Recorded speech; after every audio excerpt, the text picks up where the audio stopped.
আজকে দারুণভাবে গর্বিত এমন একজন মানুষ আমাদের কাছে এসেছেন। আপনারা যদি ভালোভাবে লক্ষ্য করে দেখেন, সবুজের মধ্যে লাল, অর্থাৎ বাংলাদেশের রিফ্লেকশন এখানে, যে বাংলাদেশ যেখানে সেখানে আমাদের ভালোবাসা দারুণভাবেই কিন্তু সন্নিবেশিত হতে বাধ্য।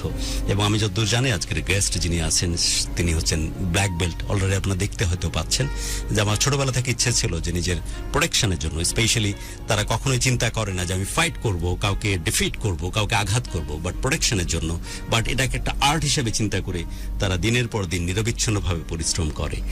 যে কাজটি সফলভাবে সম্পন্ন করেছেন আমাদের আজকের গেস্ট, যে কারণে ব্ল্যাক বেল্ট ওনার, যেটি হচ্ছে সর্বোচ্চ সম্মানিত জায়গা। এটা কি তাইকোন্ডো বলা হয় নাকি মার্শাল আর্ট? কারাতের ব্ল্যাক বেল্ট ওনার ভালোবাসা বাংলাদেশের গেস্ট হিসাবে হট সিট অলঙ্কৃত করেছেন। শ্রদ্ধা জানাচ্ছি আপনাকে, স্বাগত জানাচ্ছি। ধন্যবাদ গুরু। আসসালামু আলাইকুম। ওয়ালাইকুম আসসালাম। আমি মোহাম্মদ রনি বলছিলাম ভালোবাসার বাংলাদেশ থেকে।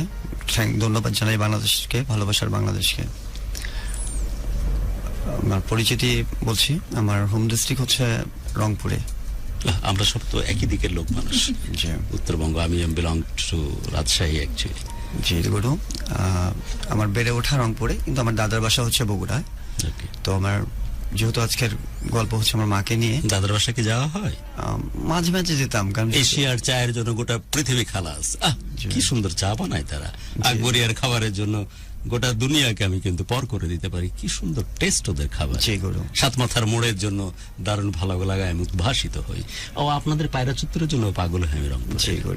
অদ্ভুত সুন্দর জায়গা থেকে আপনি আসছেন আর কি। জি, আসলে বিষয়টা হচ্ছে যে আমার ছোটবেলায় একদম কেটেইছে রংপুরে, কারণ আমি আমার মায়ের সাথে যেহেতু বলেছি যে আমার মায়ের গল্প রংপুর তাজহাট, পাগল হয়ে যায় আমি। তাজহাটেই আমার বাসা। তাজহাটে? জি জি।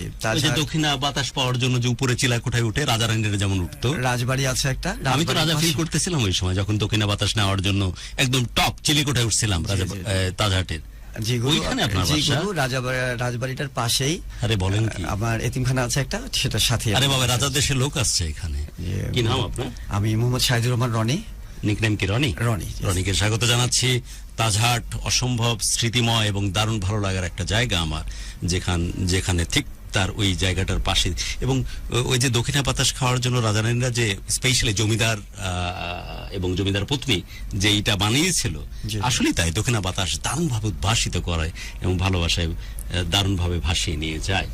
তারপর যেগুলো আসলে বিষয়টা হচ্ছে যে আমি যখন ছোটবেলা থেকে বলি যে আমার লেখাপড়া যখন শুরু হয়, যখন আমি দেখা যাচ্ছে যে 4 কি 5-এ বুঝি, স্কুলে যাই, সেই বাসা থেকে যাই, স্কুলে যাই, তো আমার মা আমাকে খুব কেয়ারটেকার করতো, খুব আদর করতো।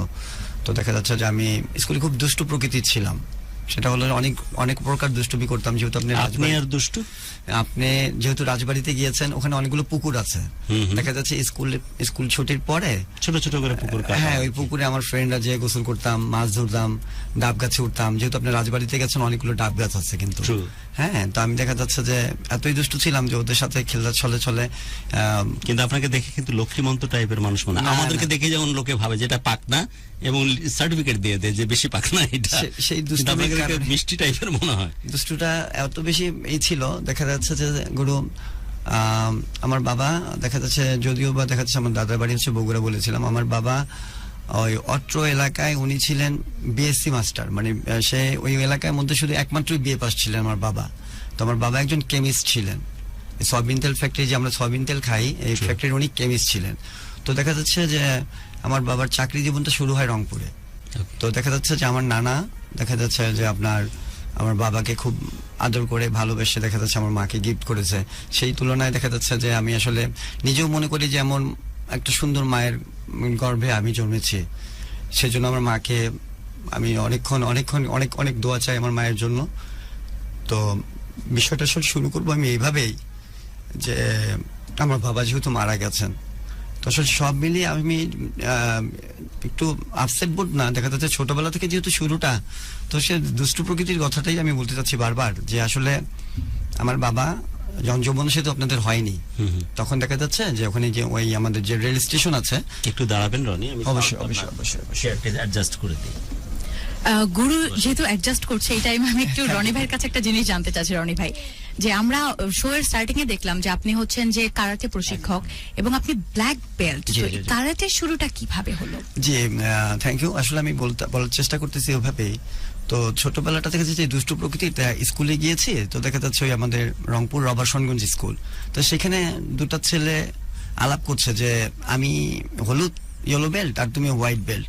তা আমি বললাম যে হোয়াইট বেল্ট আর ইয়েলো বেল্ট কি? তা টিফিন ছুটির পরে তো একজন বলতেছে যে আমাদের এখানে রংপুর স্টেডিয়ামে কারাতে শেখানো হয়। তো আমি বললাম যে তা তোমরা এখানে হোয়াইট বেল্ট আর ইয়েলো বেল্ট কি করবা? তা ওরা বলতেছে যে টিফিনের পরে আমরা একটু ফাইট করব। তা আমার একটু আগ্রহ আসলে তখন একটু বেড়ে গেল যে আসলে আমি কারাতেটা শিখবো। তো সেই তুলনায় ওই দুইজনকে দেখলাম যে তারা কোনো ড্রেস পরে না এবং তারা কোনো ফাইটও করে নাই, শুধু জাস্ট শুনলাম যে কারাতে হোয়াইট বেল্ট বা ইয়েলো বেল্ট। তা সেই হিসেবেই দেখা যাচ্ছে কারাতেটাকে আসলে লালন পালন করা।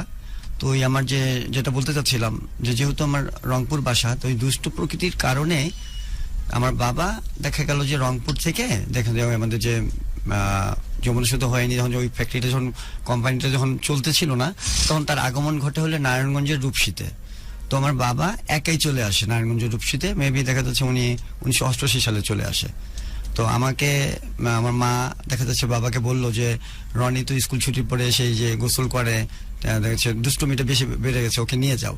তো দেখা যাচ্ছে আমার বাবা তখন চিন্তা করলো যে ঠিক আছে রনিকেই ফার্স্ট নিয়ে আসবো।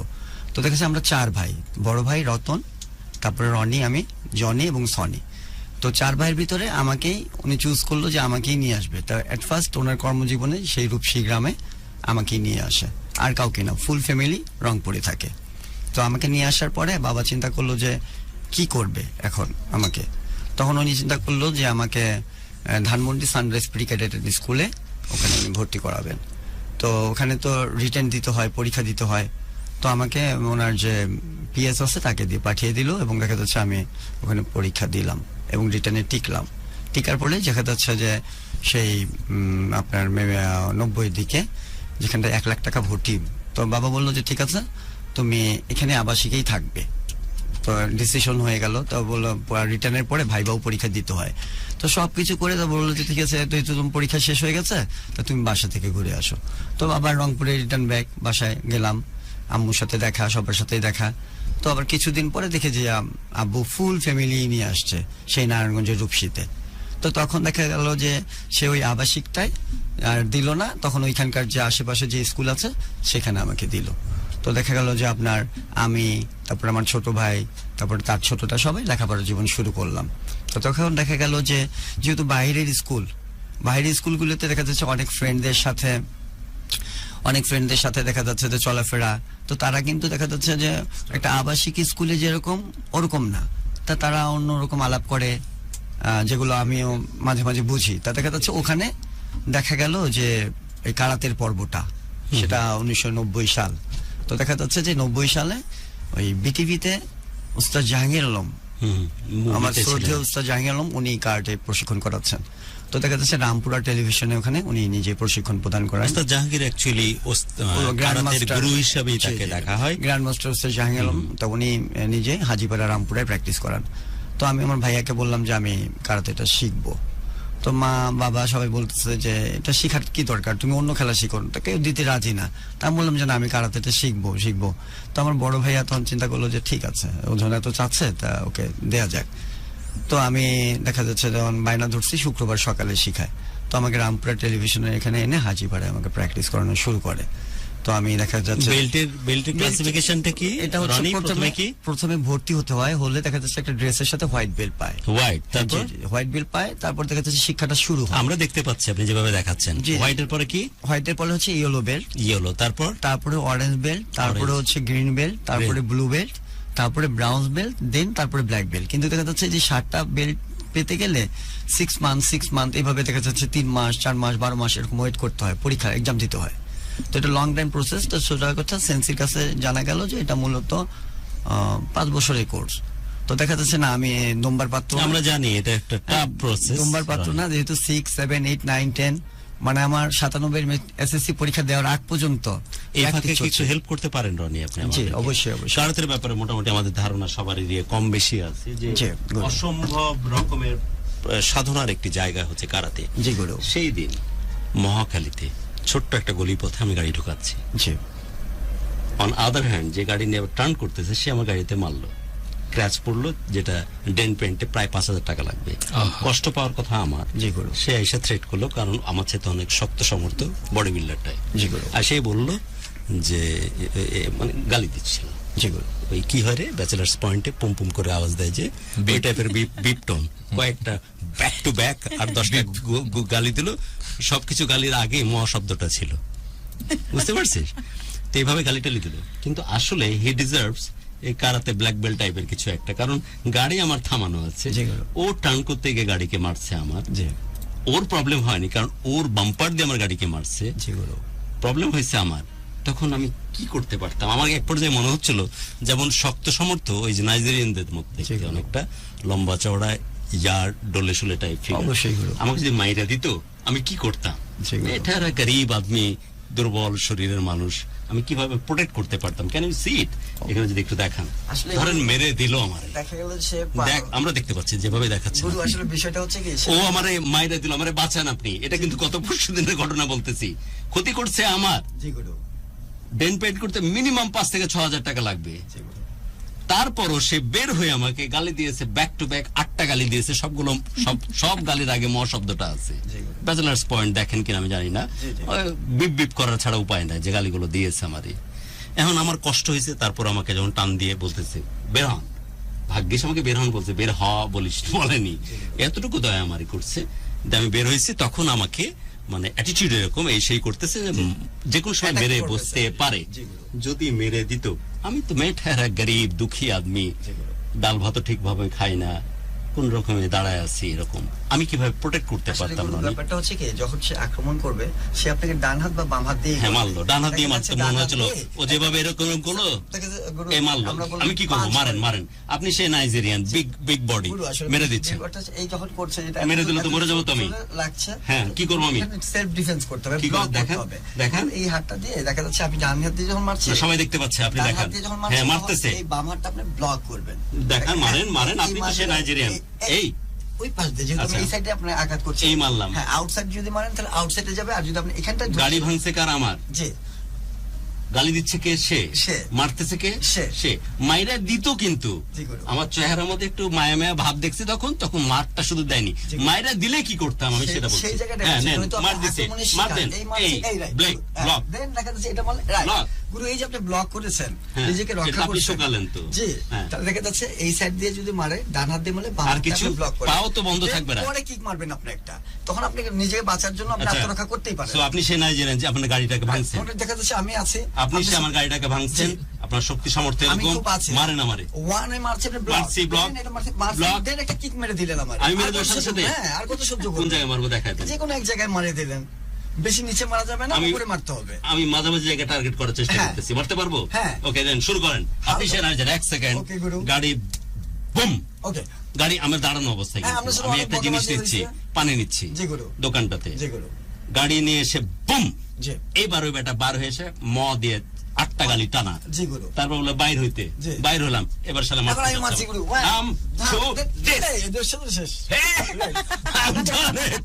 I really done it. Thank you. আরেকবার I'm feeling good. Now do touch. Oh, I really done it. Okay, thank you, Ronnie. So this is really very protective, especially যে অনেকে কিন্তু সেক্সুয়াল অ্যাবিউজ করে, অনেকে টিজ করে, মেয়েরাও চাইলে কিন্তু এইভাবে অবশ্যই কন্ট্রোল করতে পারে। ওকে রনি, তারপর? হ্যাঁ গুরু, বিষয়টা হলো যে ওই কারাতে পর্বটা তখন দেখা যাচ্ছে আমি এসে শুরু করলাম, তো আস্তে আস্তে দেখা যাচ্ছে যে আমি ওদের সিলেবাস অনুযায়ী প্র্যাকটিস করি, তারপর পরীক্ষা দিই, এভাবে বড় হওয়া। তা দেখা গেল যে এরকম গুরু যে এই কারাতের পর্বটা আসলে বাংলাদেশ কারাতে ফেডারেশন, যেটা গভর্নমেন্ট থেকে আমাদের ক্রীড়া পরিষদে অবস্থান করছে, তো দেখা যাচ্ছে আমি 2000 সালে আমার একজন গুরু আছে কারাতের গুরু, যেটা নাম না বললেই না, সেটা হলো যে আসলে আমাদের বাংলাদেশের গুরু জাপানিজ কারাতেটা এটা ইন হয়েছে, তো দেখা যাচ্ছে যেটা ইন্টারন্যাশনাল ভাবে, তো আমার যে জাপানি যে গুরু সেটা হচ্ছে আব্দুল লতিফ চিতা, তো ওনার হাত ধরে দেখা যাচ্ছে যে আমার কারাতেটা শুরু, সোতোকান কারাতে। তো দেখা গেল যে আমি আজকের যে ব্ল্যাক বেল্টটা পরে আছি এটা সোতোকান কারাতে ব্ল্যাক বেল্ট, যেটা আসলে বহির্বিশ্বে সবাই চিনে সুতোকান By the way, স্টাইলটা। আমি বড় বেশি ভালোবাসার কাঙাল, যেমনটা অঙ্গন বলছিল, যে সবকিছুকে পর করে দিয়ে ভালোবাসার বাংলাদেশের চেয়ারটাকে সবচেয়ে বেশি আপন করে নিয়েছি এবং অক্টোপাসের মতো এটাকে বেঁধে রেখেছি। উদ্দেশ্য এবং চাওয়া কিন্তু একটাই, যে প্লিজ আমাদেরকে বেশি বেশি করে লাইক এবং কমেন্ট দিন এবং শেয়ার করুন, শেয়ার করুন, শেয়ার করুন, অনেক বেশি শেয়ার করে আমাদের ভালোবাসার বার্তা বহু মানুষের কাছে পৌঁছে দিন। এটা কতটুকু দোষের আমি জানি না, বড় ভালোবাসার কাঙাল আমি। এবং এই বুভুক্ষের মতো, ক্ষুধার্থ নেকড়ের মতো এই ভালোবাসা যত বেশি দিবেন, এই ভালোবাসা জ্যামিতিক হারে বাড়তে থাকে, এই তৃপ্তি, এই তৃষ্ণা। সো এই তৃষ্ণা কোনোভাবে মিটবার নাই।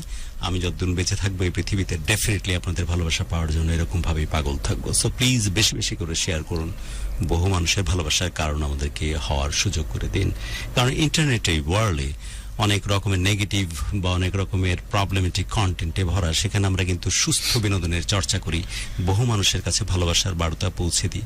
ঢাকা FM 90.4 এর এই ক্যানভাস, ভালোবাসার বাংলাদেশের ক্যানভাস এত পবিত্র রাখার চেষ্টা করি, যেখানে অনেক মেসেজ ওরিয়েন্টেড প্রোগ্রাম বা স্টোরি আমরা নিয়ে আসি, যেখান থেকে মানুষের পারিবারিক বা সামাজিক বন্ধনগুলো আরো বেশি সুদৃঢ় হতে পারে। চাওয়া কিন্তু একটাই, আপনাদের উদ্দেশ্য, আপনাদেরও হয়তো এখানে কিছু করবার আছে, সেটি হচ্ছে এটি, যে বেশি বেশি করে শেয়ার করে আমাদের ভালোবাসার বার্তা বহু মানুষের কাছে পৌঁছে দেয়া। রনি, আমরা স্টোরিতে আসতে চাই। কারাতে ইয়োর যে অ্যাপিয়ারেন্স, সেগুলো তো আমরা জানলাম, বাট আপনি কেন জানি মায়ের প্রসঙ্গ বলতে গিয়ে আপনার চোখ, মুখ সবকিছু কেমন যেন রুদ্ধ হয়ে আসছিল। So, আপনি ফিরে আসলেন, ভর্তি হলেন, কারাতে শিখতেছেন, everything is going good. So তারপর আনন্দের জীবন তো তবে চলতেছে। অনুষ্ঠান যেহেতু আমাদের একটা সময়ের সংক্ষিপ্ততা তো থাকেই, সো 1 সেকেন্ড।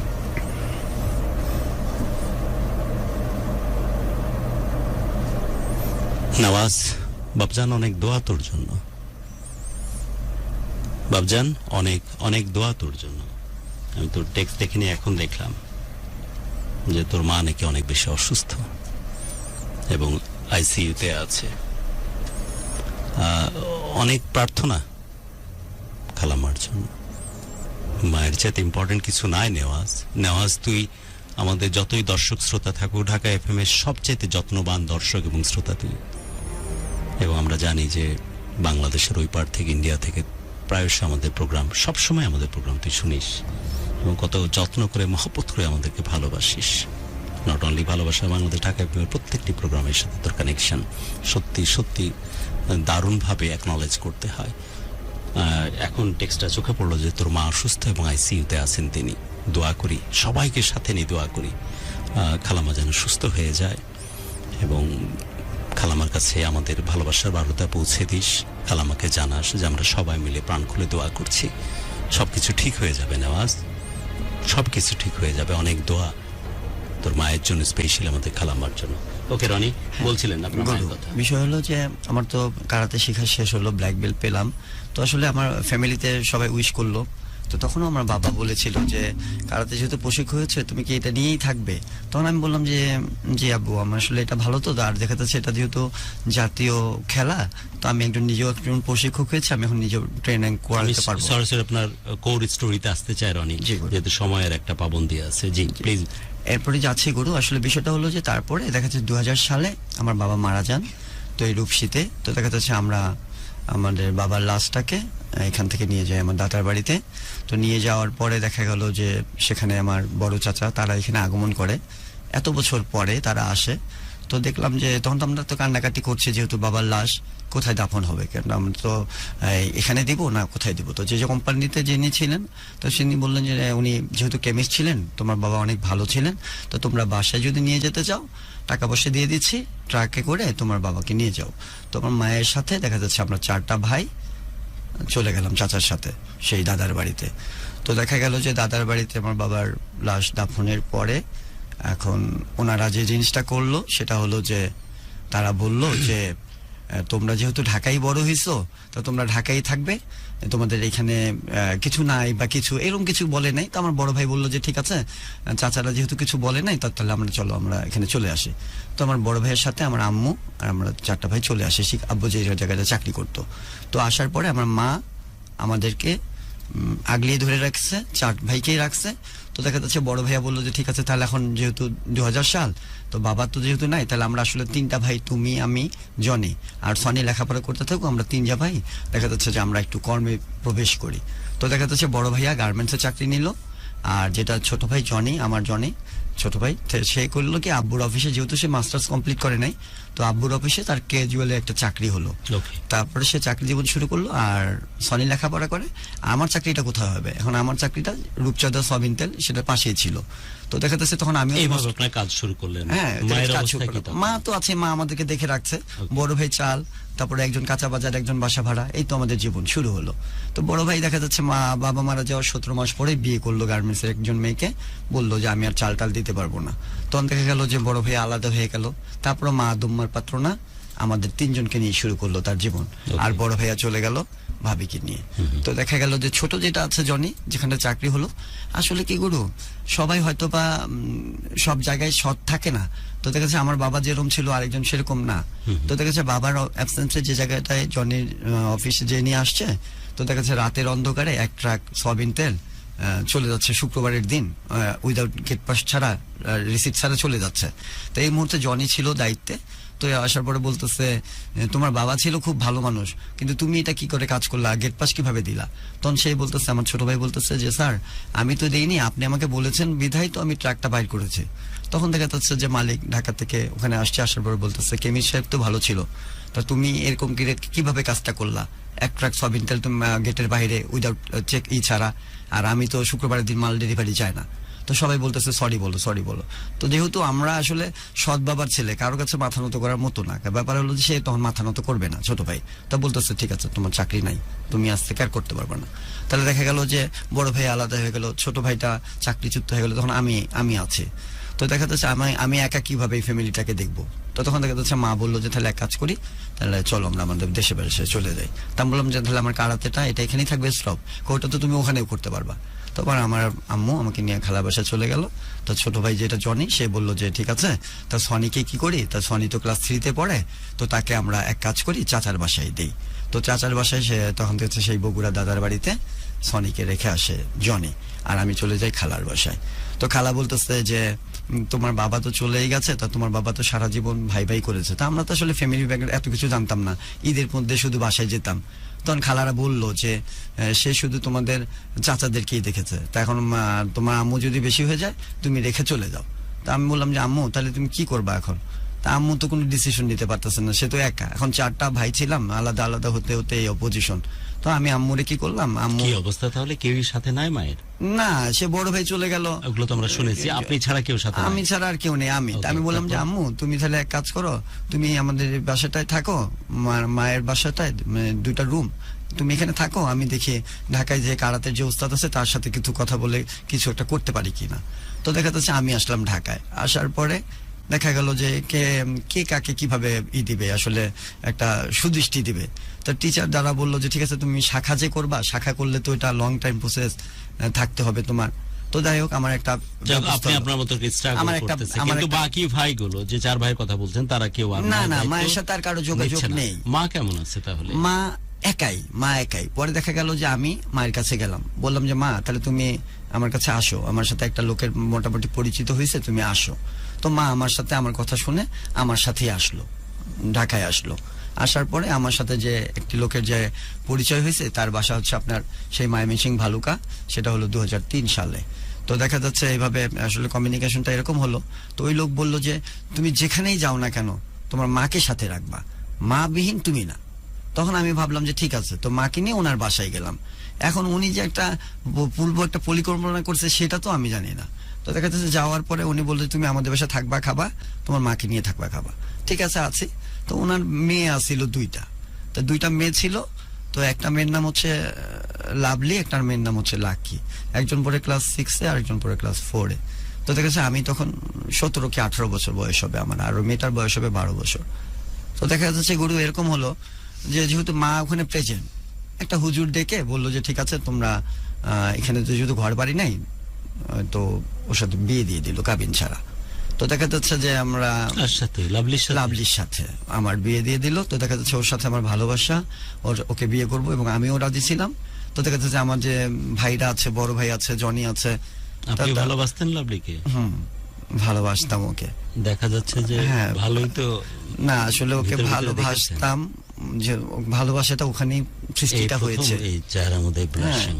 তো দেখা গেল যে ওকে ভালোবাসতাম বিধায় আমিও রাজি হয়েছি, কি দেখা গেল? মানে ভালোবাসা- পছন্দ হয়েছে। জি ভালোবাসা দেখা গেল। জি।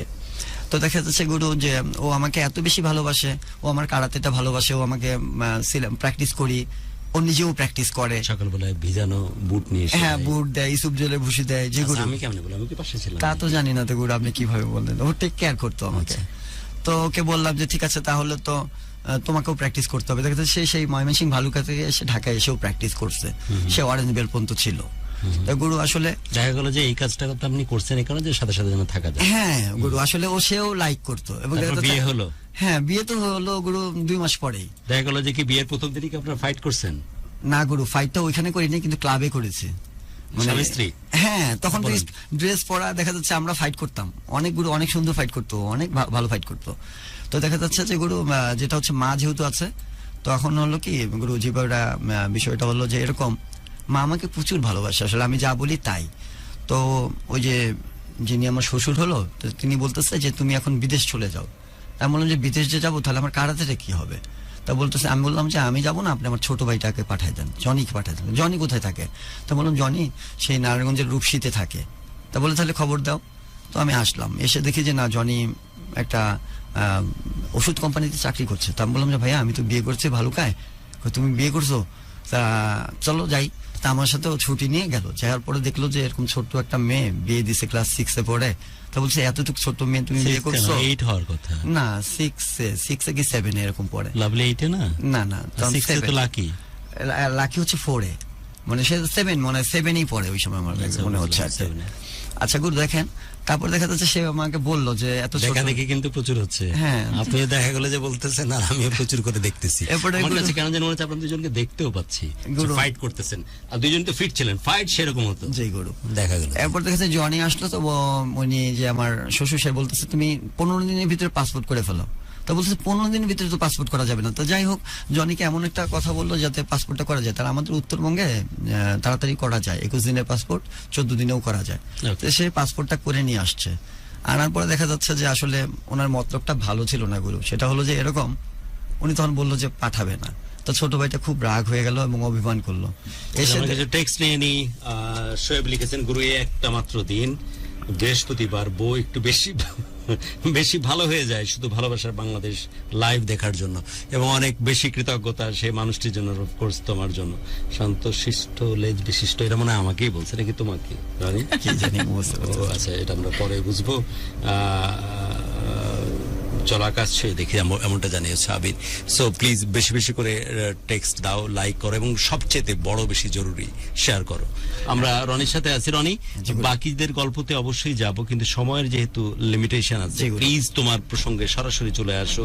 অল্প সময়, খুব বেশি সময় কিন্তু তোমার হাতে নাই জি, গুরু। গল্প বলার জন্য। আচ্ছা গুরু, বিষয়টা হচ্ছে যে প্রত্যেকটা বাড়ি দেখা যাচ্ছে আমার মা আমার পাশেই। তো দেখা যাচ্ছে গুরু ওই লোকটা আসলে একটা প্ল্যান আমি করেছিল। স্পষ্ট দেখতে পাচ্ছি যেভাবে তুমি দেখাও না কেন, তোমার শ্বশুর কিন্তু কোনো না কোনো মাধ্যম জি, দিয়ে গুরু। বাকি মেয়েগুলোকে পাত্রস্থ করার চেষ্টা না করছে। গুরু, বিষয়টা হচ্ছে এরকম হয়েছে, ওরকমটা না যে ঠিক এরকমই আপনি যেটা সন্দেহ করেছেন। আসলে ওই যে আমাদের রংপুর যে 500 জায়গার উপর মায়ের বাড়িটা ছিল, ওই বাড়িটা সে বিক্রি করে টোটাল টাকাটাই সে ভালুকা ডিডি করে নিয়ে আসে, এবং আনার পরে দেখা যাচ্ছে যে এই যা কিছুই এই লাভলির জন্য করে, লাভলির জন্য জায়গা কিনে, পুকুর কিনে। তো দেখা যাচ্ছে যে একটা পর্যায়ে মেয়েটা তো আস্তে আস্তে বড় হচ্ছে লাভলি। তো দেখা যাচ্ছে 2012 লাভলি তোমার বউ? জি জি 2008-এ আমাদের একটা ছেলে হলো, নাম হলো লিমন। তো দেখা যাচ্ছে যে সে তখন আর আমার কথা মতো নাই।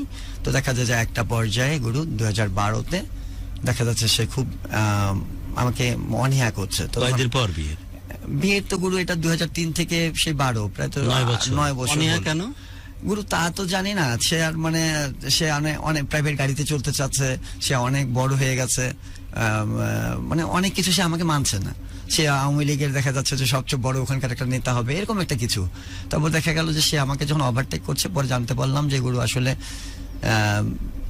আমাকে সে চায় না। তো একটা পর্যায়ে আমি যখন দেখেছে ভালুকায় যখন গিয়েছি, But প্রথম দিকে তো চাইতো, অনেক চাইতো গুরু। তো দেখা যাচ্ছে ও, তার মানে ভালোবাসা চেঞ্জ হয়, রাইট? জি গুরু, তাই দেখা যাচ্ছে আমি দিনের বেলা বুঝতে পারিনি যে লোকটির সাথে সে চলে গেছে ময়মনসিং ভালুকায়, যে আমাকে ডিভোর্স দিয়ে সে অলরেডি ওই লোকটার 3টা বউ, তাই দেখা যাচ্ছে ওই লোকটাকে বিয়ে করে ফেলছে। এমন লোকের সাথে? জি, তারপর দেখেছি যেটা আমি রাতে জানার পরে আমি বললাম যে না, তাহলে তো আসলে আমি আসলে গুরু এই যেহেতু কারাতে করি, আসলে আমি চাই না কোনো ঝামেলার মধ্যে জড়াইতে। তখন আমি দেখা যাচ্ছে যে আমি লিমন আমার ছেলেটাকে নিয়ে, আমার ছেলেটাকে কাউকে দেবো না, তখন আমি ছেলেটাকে নিয়ে আমার মায়ের কাছে আপনাকে ফেলে, ছেলেটাকে ফেলে ও এমন এক পুরুষের সাথে গেছে যার 3টা বউ। জি গুরু। তো দেখা যাচ্ছে আমি লিমনকে নিয়ে আমার মায়ের কাছে চলে আসি, সেই বড় ভাই যখন যেখানটায় থাকে। তো দেখা যাচ্ছে আসার পরে মা বললো যে ঠিক আছে তুমি কেঁদো না, যা আবার হয়েছে লিমনকে আমি দেখবো, লিমন আমার নাতি আমার সাথে থাকবে। তো এইভাবে আমি, লিমন, আম্মা, বড় ভাই থাকে, চলতে থাকে আমাদের জীবন। ভাবিও আছে, জনিও মাঝে মাঝে আসে। আসলে গুরু আসলে সবকিছু আসলে কেমন জানি মানুষ আসলে মানুষের ভিতরকার জিনিসগুলো বোঝা যায় না। তো ওই যে আমার ছোট ভাইটা যেটা জনি আছে, সে কি করলো গুরু জানেন? একদিন সকালবেলা মর্নিং ওয়ার্কের কথা বলে ভাবিটাকে নিয়ে চলে গেল। কোন ভাবে? আমার বড় ভাইয়ের বউ। সে আমার বড় ভাইয়ের বউটাকে নিয়ে চলে গেল। আমার বাসায় সকালবেলা দেখি যে আম্মু বলতেছে এ কি, তো নাই চলেই গেল। বড় ভাই এত প্রচুর পরিমাণে কান্না যে কি হলো। আসলে গুরু তার একটা ছেলে ছিল, ছেলেটাকে সহ নিয়ে চলে গেছে, আর কোনো খবরই নেই তার। তো দেখা গেল যে গুরু এখন রয়ে গেলাম শুধু আম্মা, বড় ভাই, আমি আর লিমন, আর বড় ভাইয়ের ছেলে, একটা বড় ছেলে রাতুল। আপনার বাচ্চা লিমনকে ছেড়ে দিয়ে আপনার বউ 9 বছর পর তিনটা বউ আছে এমন একটা লোকের হাত ধরে পালায় গেল। চলে যাওয়া বলেন তো, এটা তো পালায় যায়। জি গুরু। এবার আপনার ছোট ভাই, বড় ভাই, ইমিডিয়েট বড় ভাই, রাইট? জি, আমার বড় ভাই, ইমিডিয়েট বড়, এটা জি জনি, যাকে আপনি চরম আস্থা করতেন, ও আপনার পাশাপাশি ছিল, সে আবার বড় ভাইয়ের বউকে নিয়ে পালায় গেল তার বাচ্চা সহ। জি গুরু। তো এইভাবে আমরা আপন ভাই তো এগুলো আপন ভাই গুরু, আমরা বিপদে পড়ে গেলাম। তো বড় ভাই বলতেছে যে আচ্ছা আমার কিছু কোয়েশ্চেন আছে, এই কোয়েশ্চেন উত্তর দাও ভাই। আমি টেক্সট এই কোয়েশ্চেন গুলো করতেছি সরাসরি আমার যারা লিসেনার তাদেরকে।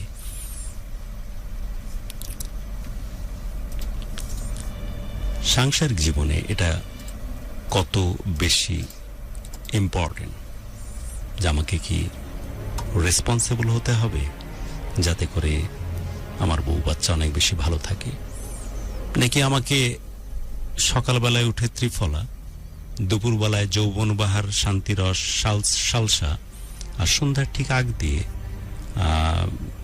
একদম বিদেশ থেকে ভেটেড করা এমন কোনো মানে অ্যাপিল বর্ধক লাইক ভাইগ্রা টাইপ কোনো ট্যাবলেট গ্রহণ করা উচিত, যাতে করে আমি এমন লেভেলের সক্ষম কোনো মানুষ হই যাতে করে কোনো ছেলে কোনো মেয়ের দিকে বা কোনো মেয়ে কোনো ছেলের দিকে তাকানোর সুযোগ না পায়। আমি এমন হব নাকি আমি অসম্ভব রকমের ধার্মিক, দারুণ ভালো একজন মানুষ, অসম্ভব রকমের কেয়ারিং, যাতে করে ওর কোনো কষ্ট হলে ওর পাশে গিয়ে দাঁড়াতে পারি, ওর সন্তানের কোনো প্রবলেম হলে আমার বুক দিয়ে ওকে আগলে রাখতে পারি, এমন ধরনের মানুষ হব। আমি কিছু কোয়েশ্চেন করতেছি। কোয়েশ্চেনটা এটাই যে কেমন হওয়া উচিত আমাদেরকে একটা পরিবার যেখানে কোনো স্টোরি কিন্তু ধার করেনি ওই কোনো তামিল বা সাউথের কোনো মুভি থেকে, বাস্তব জীবনের গল্প বলতেছে, সেখানে যে গল্পের 2টি অংশ এখন পর্যন্ত অবতারণা হলো। ফার্স্ট থিং ইজ রনির বউ 9 বছরের সম্পর্ক, লিমন নামের একটা ছেলে তাদের সংসারে, এই অবস্থাতে তিনটে বউ আছে এমন একজন মানুষের হাত ধরে চলে যাওয়া।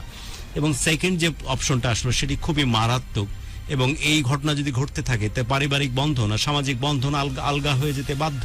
যে বড় ভাইয়ের বউ যেটা মা তুল্য, ভাবি বলতেই প্রতিশব্দ হিসাবে আমার মনে হয় পরক্ষণেই যেটা আমার মায়ের সমতুল্য একজন সত্তা, সেই মানুষটির সাথে তাদের ঔরসে জন্ম নেওয়া সন্তানকে নিয়ে ভেগে গেছে তার দেবর। সো এই যে সিচুয়েশন, এই জিনিসগুলো কেন ঘটতেছে, তার মানে কি ছেলে বা মেয়ের কাছে বা একটা মেয়ে বা ছেলের কাছে এদের কাছে আসলে প্রায়োরিটিস কি? অনেক বেশি কেয়ারিং, অনেক বেশি রেসপন্সিবিলিটি, অনেক বেশি ভালো লাগা, অনেক বেশি মহব্বত, অনেক বেশি প্রেম, অনেক বেশি ইশক, নাকি তার চাইতে বেশি সেক্স? এই জিনিসগুলো আমি জানতে চাই এবং উত্তর তোমাদের কাছ থেকে নিতে চাই।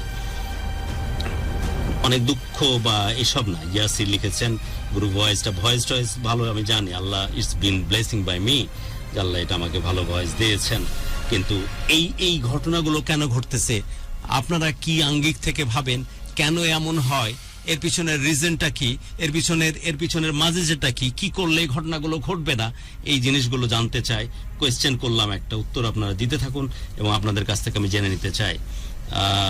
ওকে, আমরা যাচ্ছি রনির কাছে। রনি, আমরা অনুষ্ঠানে কিন্তু আপনার স্টোরি যে বলতেছেন একদম শেষের দিকে যাচ্ছি, তো আপনি বাকি কথাগুলো শেষ করুন। এই তো চলে গেল, শুনলাম পরিবার একদম বিখাড় গায়া, শেষ, শুধু মা আছে, বিক্ষিপ্ত, মা আর আপনি, মা আর লিমন আর বড় ভাই। তো বড় ভাই আসলে চলার পথে এটা সে সহ্য করতে পারলো না, তার সাথী নেই। 2017 সালে আমার বড় ভাই মারা গেলেন গাজীপুরের মাওনাতে। বড় ভাই আমার মারা গেলেন। তো ভাইয়ার যে বেদনা, যে কষ্ট আসলে আমি যেটা ফিল করেছি। জিয়াদ লিখেছে যে আসলে গুরু, পর্দার কোনো বিকল্প নাই, পর্দা করলেই জিনিসগুলো ঘটে যাবে এমন ভাববার কোনো কারণ আবার নাই। বাট অফ কোর্স ইসলামী শিক্ষা এবং এই গ্রুমিংকে আমি দারুণভাবে শ্রদ্ধা জানাই। জি হ্যাঁ গুরু, তা বড় ভাইয়ের লাশ দাফন হয়ে গেল। তো আমি চিন্তা করলাম যে ঠিক আছে, আমি লিমন আর রাতুল আছি, থাকি। তো রাতুল আবার বলতেছে যে তাহলে দরকার নাই, আমাদের শেষ করতে হবে আপনার স্টোরিটা একদম শেষের দিকে, যেহেতু আমরা ঈদের প্রায়ের প্রোগ্রাম কিছু ফোন নিব। সো আপনি তো আমার স্পেশাল আপনার মায়ের কন্ডিশন আমি জানতে চাই, শেষের দিকে আসুন। মা আসছে আমার সাথে, মা, লিমন আর আমি। তো হঠাৎ একদিন আমরা মালিবাগে, দেখা যাচ্ছে আমি, লিমন, আমার মা, আমরা ডিম খাচ্ছিলাম, সিদ্ধ ডিম। তো হঠাৎ ব্যাগে ঘুরে দেখি যে আম্মু নেই, আমার কাছ থেকে আম্মু নেই, হারিয়ে গেছে। সেটা হলো যে সে পাশে কোনো এক লোক দেখে হয়তো বা মনে করছে আমি, সে হেঁটে চলে গেছে। তা আমি লিমনকে বললাম যে লিমন, তোমার দাদি কোথায়? তা বলতেছে দাদি কো? একটা দেখি যে আমরা নাই, আমি এদিকে ছোটাছুটি করতেছি, লিমন এদিকে ছোটাছুটি করতেছে। তো লিমনের বয়স হচ্ছে 7 কি 8 হবে। সাথী কেন লিখেছেন যে আর কোনোদিন কমেন্ট করবো না, এই তো আপনার কমেন্ট পড়লাম, প্লিজ আমাদের সাথে থাকুন। হ্যাঁ বলুন। তো মা হারিয়ে গেল, মাকে আর পাচ্ছি না। তো একজন দ্রুত বললো যে তুমি এখনই, যেহেতু মালিবাগ হারিয়েছে, তো মালিবাগ থানায় একটা, শাহজাহানপুর থানায় একটা, থানায় একটা জিডি করো, নাহলে কালকে এসে তোমার মার জন্য একটা মাইকিং করো। তো দ্রুত যে বললাম এবং একটা জিডি করা হলো, এবং পরের দিন আমি মাইকিং করলাম, মা নেই, মা নেই। তো মা তো বলতে পারে না যে বাসা হচ্ছে রংপুর, তা বলছে হয়তো বা মিরপুর অথবা রংপুর। তো লোকজন মনে করেছে যে মিরপুর। তো যে কতদূর যে হাঁটছে, সেই দিন রাত 12টা-1টা পর্যন্ত কতদূর যে হাঁটছে। তো যাই হোক, ওখানকার ওল্ড এজ কেয়ার নামে একটি সংস্থা আমার মাকে পায়, হয়তো বা মগবাজার বা কত দূর যে হাঁটতে পেরেছে, হয়তো বা ক্লান্ত হয়ে রাস্তায় পড়ে গেছে, হচ্ছে মিরপুরে, কল্যাণপুরে সে তারা পায়। আমরা একটা উদ্যোগ নিয়েছিলাম এবং সেখানে একটা ফান্ডিং এর ব্যবস্থা তো করেছিলাম। ওই যে ওই লোক লিটন সমাদদার হচ্ছে ওটার, ওই সমাদদার, উনি পাওয়ার। আর তখন আমি চিন্তা করলাম যে মা হারিয়ে গেল, তো মায়ের ছবি, আমার ছবি ছিল আমার সাথে। তখন আমি ফেসবুকে দিয়ে দিলাম যে আমার মাকে যদি তোমরা কেউ পাও, তো আমাকে তো একটা কারাতে হিসেবে চিনো, তো তোমরা একটু আমাকে ফোন দিও। তো আসলে গুরু, যখন আমার ফোনটা অফ, তখন আমার যে ছোট ভাইটা, যেটা জনি না সনি ছিল, রংপুরে না বগুড়ায় ছিল, সে ফেসবুকটা খুলে দেখে যে মা হারিয়ে গেছে। তো সে সাথে সাথে ওখান থেকে কি করেছে, ওই কল্যাণপুরে এসে বলতেছে যে ইনি আমার মা, এনাকে আপনারা রাখেন, এনার যত টাকা পয়সা লাগে 1000-2000 আমি দিব। তা করে চলে গেছে। তা আমি তো, মা হারিয়ে গেছে, আমি তো একা, লিমনকে কি করব? তো লিমনকে কি করলাম, লাস্টে লিমনকে তার নানার বাসায় দিয়ে গেলাম।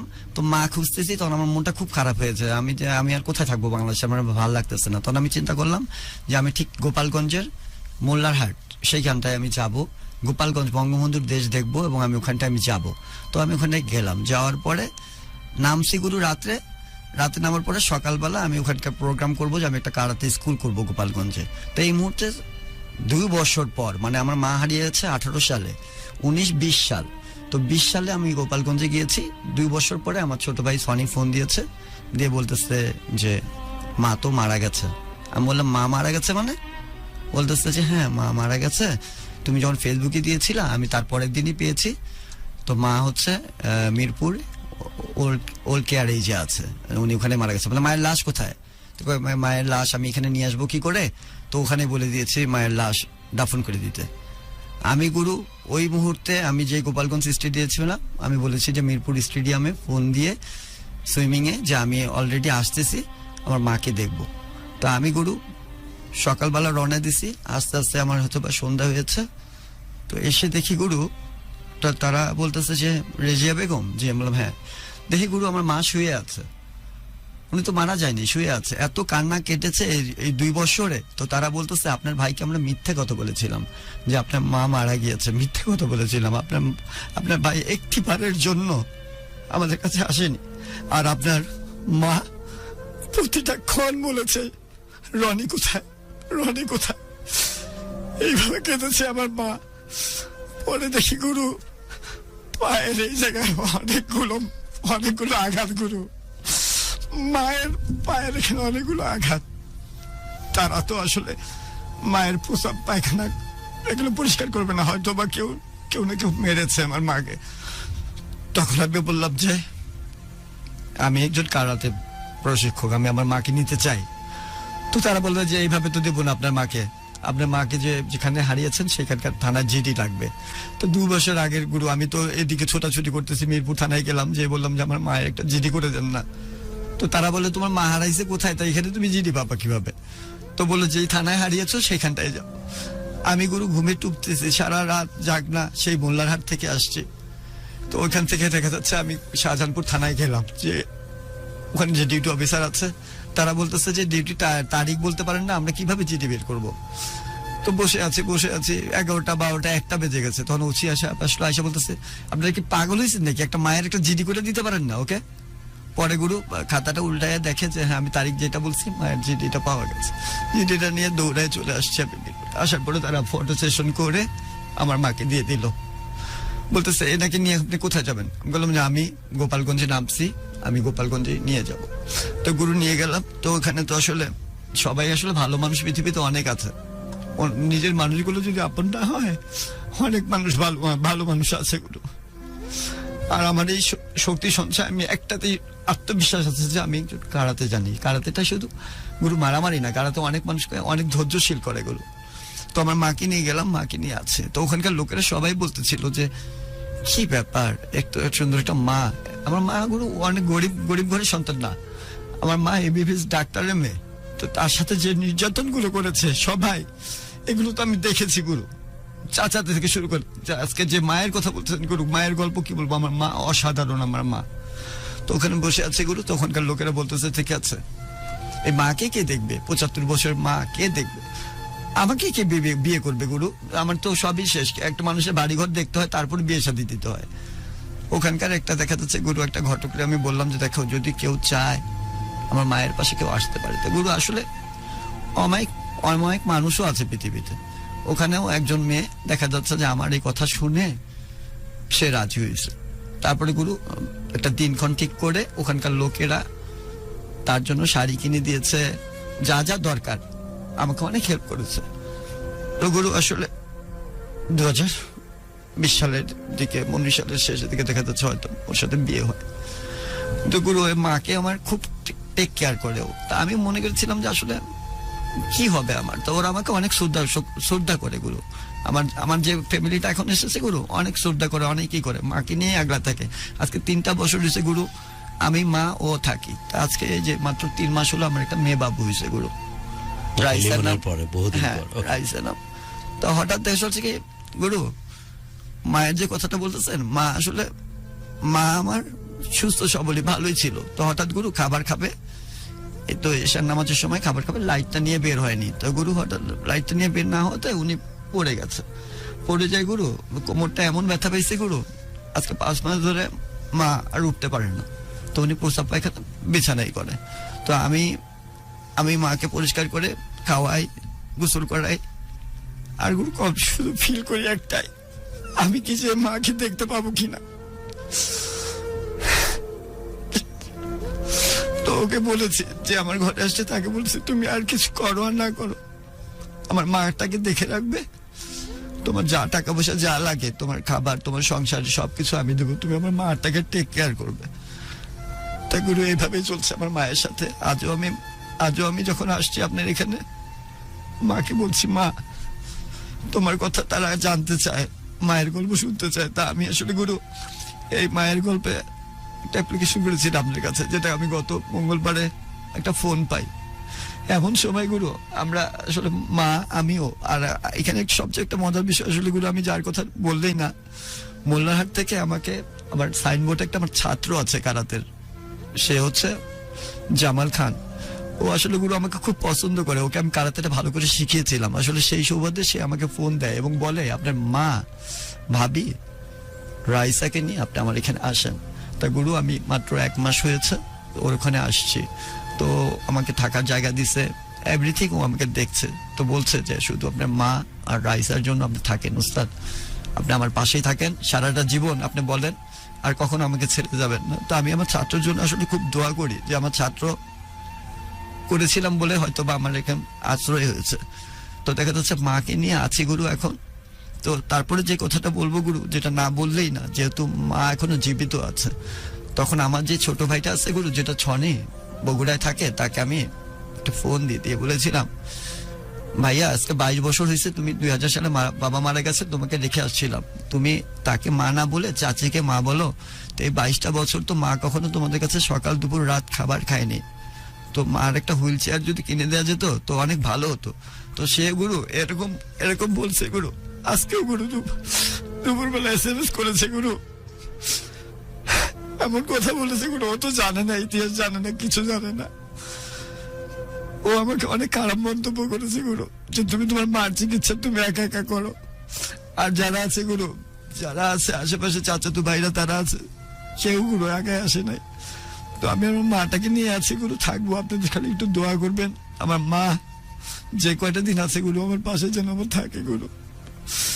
আর কি বলবো গুরু, আসলে মায়ের যে গল্প গুরু, আসলে মায়ের গল্প শেষ করা যাবে না।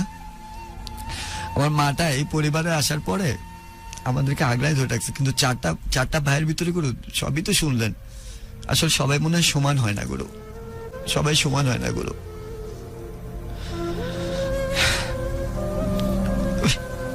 অনুষ্ঠান আমরা প্রয়োজনের চাইতে হয়তো একটু আগে শেষ করব, কারণ সবারই সব রকমের এঙ্গেজমেন্ট আছে। খুব শীঘ্রই হয়তো ঈদ আমাদের সামনে কিন্তু অ্যাপ্রোচ করতেছে। সো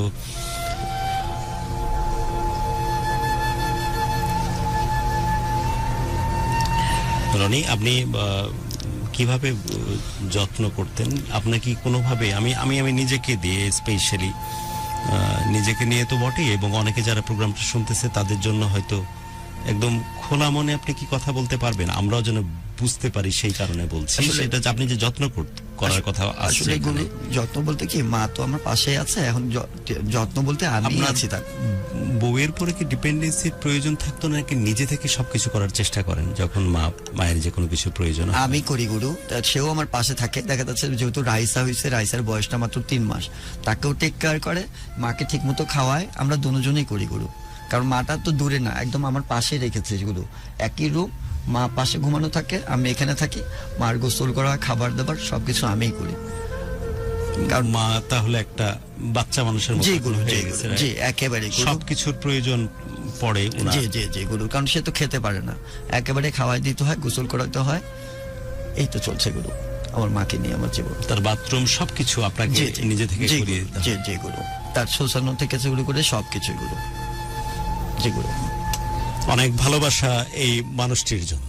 এই হাত সেই পবিত্র হাত, আমি জানি না যে এর আর কোনো গুণ আছে কি না আছে, এর জীবনে কি দোষ করেছে আই ডোন্ট নো, বাট আমি অসম্ভব রকমের কৃতজ্ঞ।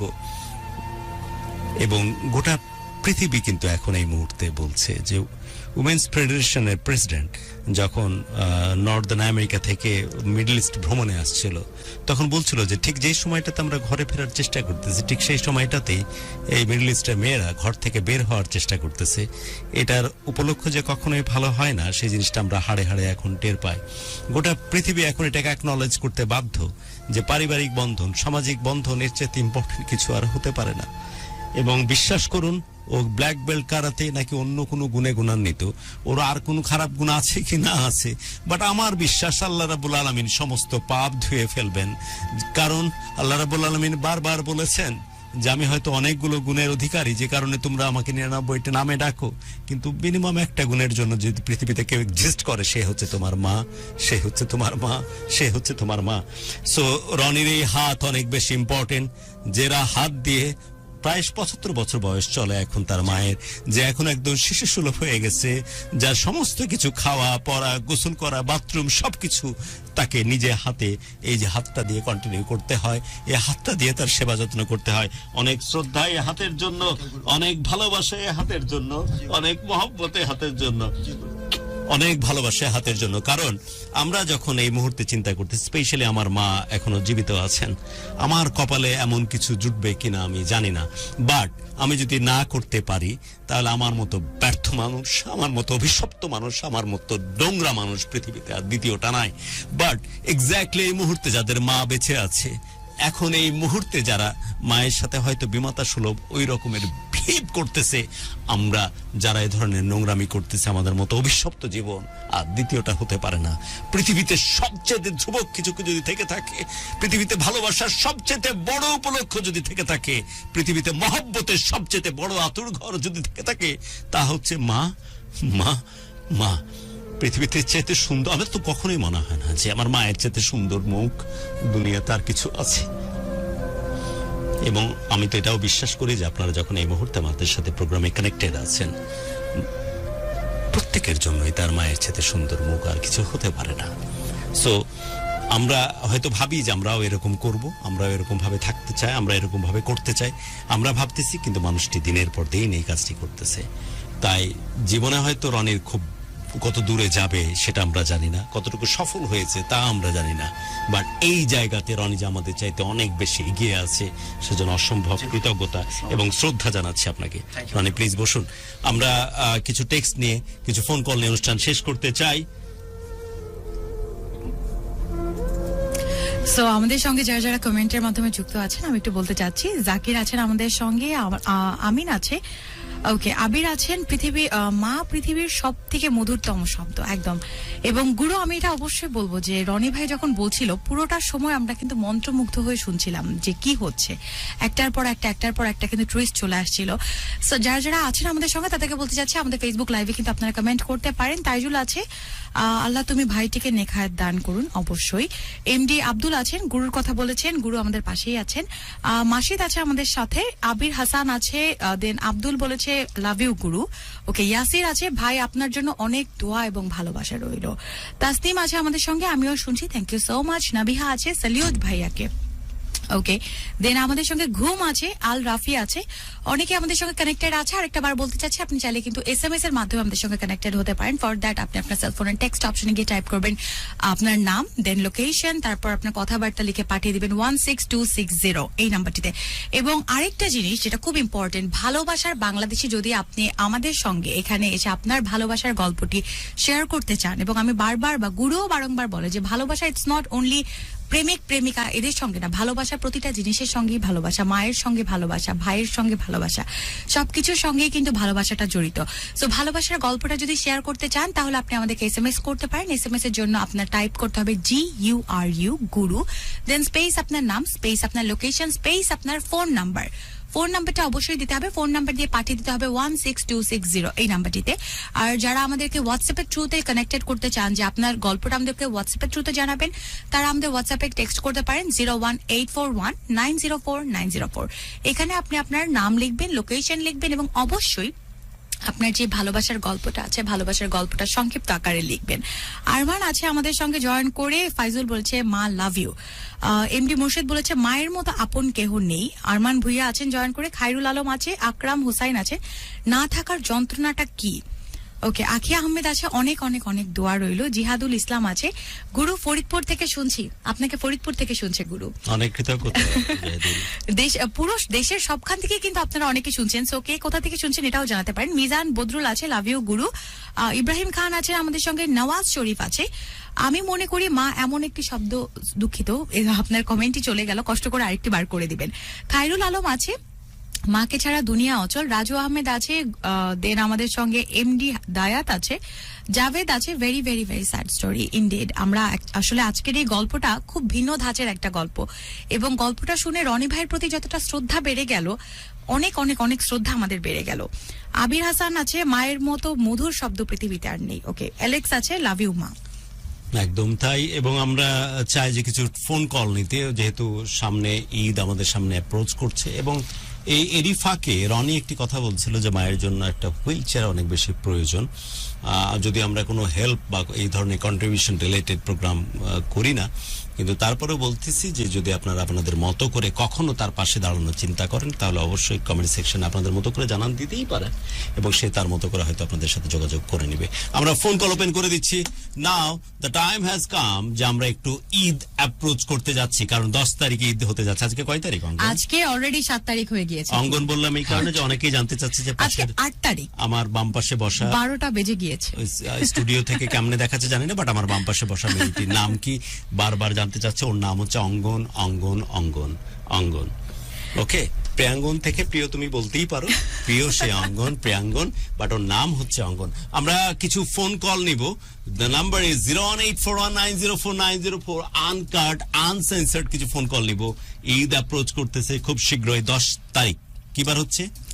রবিবার। রবিবার আমাদের ঈদুল আজহা, এবং সেই সাথে আপনাদের প্রতি অনেক অনেক শুভেচ্ছা শুভকামনা। ঈদ মোবারক ইন অ্যাডভান্স। আপনারা চাইলে আমাদের সাথে ফোনে কানেক্ট থাকতে পারেন, আপনাদের যে কোনো ভালো লাগা মন্দ লাগার কথা আমাদের সাথে শেয়ার করতে পারেন। আমাদের গেস্ট আজকে ছিলেন রনি। ওকে অঙ্গন, ধন্যবাদ। ওকে, সো আমি আরো কিছু কমেন্ট পড়তে চাচ্ছি। অনেকেই আমাদের সঙ্গে জয়েন করে আছেন এবং একটা খুব কমন জিনিস দেখছি, সবাই বলছেন যে কমেন্ট কেন পড়ছো না। কমেন্ট পড়ছে, আমরা একটু রনি ভাইয়ের গল্প শুনছিলাম। খায়রুল আলম আছে, আরমান ভুইয়া বলেছে গুরুর সাথে মেয়েটার নাম অলরেডি গুরু বলে দিয়েছে অঙ্গন। আবির হাসান আছে আমাদের সঙ্গে, উজ্জ্বল আছে হাই গুরু। ওকে, মেহেদি হাসান আছে লাভ ইউ। আপনি গুরুকে বলেছেন, রনি ভাইকে বলেছেন, আমাকে বলেছেন, কাকে বলেছেন আমরা বুঝতে পারি। বাই দ্য ওয়ে একটা ফোন আসছে, তার নাম হচ্ছে কসাই নীলচান, নাটোর থেকে রওনা দিয়েছে। ওর সাথে প্রোগ্রামে ঢোকার আগে কথা বলছিলাম যে আমার ছাগলের জবাই করার ব্যবস্থা কি করবে। নীলচান কসাই ফোন দিয়েছে। নাও এই ব্যক্তি সবচেয়ে বেশি ইম্পর্টেন্ট আমার জন্য। তারপর আমি ফোন ধরছি নাকি স্যাক্রিফাইস প্রোগ্রামের জন্য, কারণ ও যদি না আসে সময় মতো তাহলে আমার কপালে খারাপই আছে। ওকে, আমরা দোয়া করে নীলচান যেন অবশ্যই সময় মতো হাজির হয়, নাটোর থেকে রওনা দিয়ে।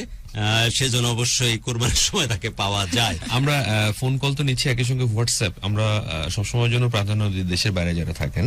তো দেশের বাইরের বন্ধুরা হোয়াটসঅ্যাপে যারা কানেক্টেড রয়েছেন এবং যারা ফোনে আসতে চান হোয়াটসঅ্যাপে নক করতে পারেন, ইনক্লুডিং ভিডিও কল কিন্তু আজকে অ্যালাউড।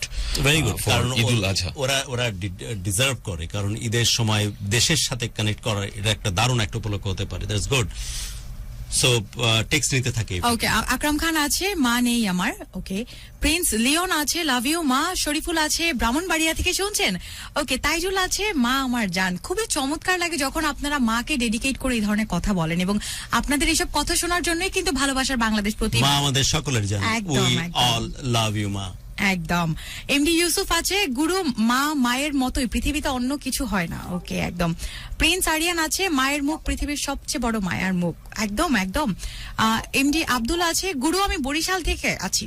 ওকে, আপনি বরিশালে চলে গিয়েছেন, ঢাকা থেকে চলে গিয়েছেন নাকি বরিশালেই ছিলেন? ঈদ উপলক্ষে চলে যাওয়ার সময় সে কিভাবে গেছে? লঞ্চের ফিল নিতে গেছে নাকি পদ্মা সেতু দিয়ে গেছে? মানে এটা একটা মিলিয়ন ডলার কোশ্চেন। এক্সাইটিং একটা ব্যাপার গুরু, মানে যারা নদীর ওপারে তাদের জন্য কিন্তু খুব এক্সাইটিং। যেমন আমি শোতে এসে জুয়েল ভাইকে বলছিলাম যে আমার মা খুব এক্সাইটেড বিকজ অফ পদ্মা সেতু, যে পদ্মা সেতু দিয়ে আমি বাবার বাড়ি যাব। সেটাই পদ্মা সেতু, কিন্তু ওদের যে একটা ট্রেডমার্ক আছে না, আমার লঞ্চ গেল পঞ্চ গেল, সেটার জন্য লঞ্চ যাওয়া বন্ধ কিন্তু অনেকে করেনি।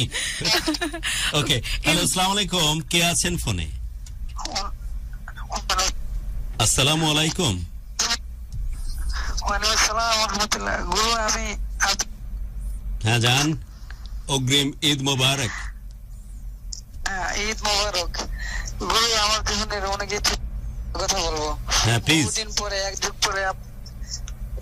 পরে আপনার সাথে সেটা সুযোগ হলো। হ্যাঁ, আমিও ছোটবেলা থেকে এক যুগ, আমিও তো বুড়া হয়ে যায়নি বাপ, একদম ছোটবেলা থেকে তোমার সাথে এক যুগ পরে। হ্যাঁ, তারপর না সেই হেফসানা থাকতে আমি ইচ্ছে ছিল যে আপনার সাথে একটু কথা বলবো, মানে বহুদিন পরে আজকে সেই আশাটা পূরণ হলো।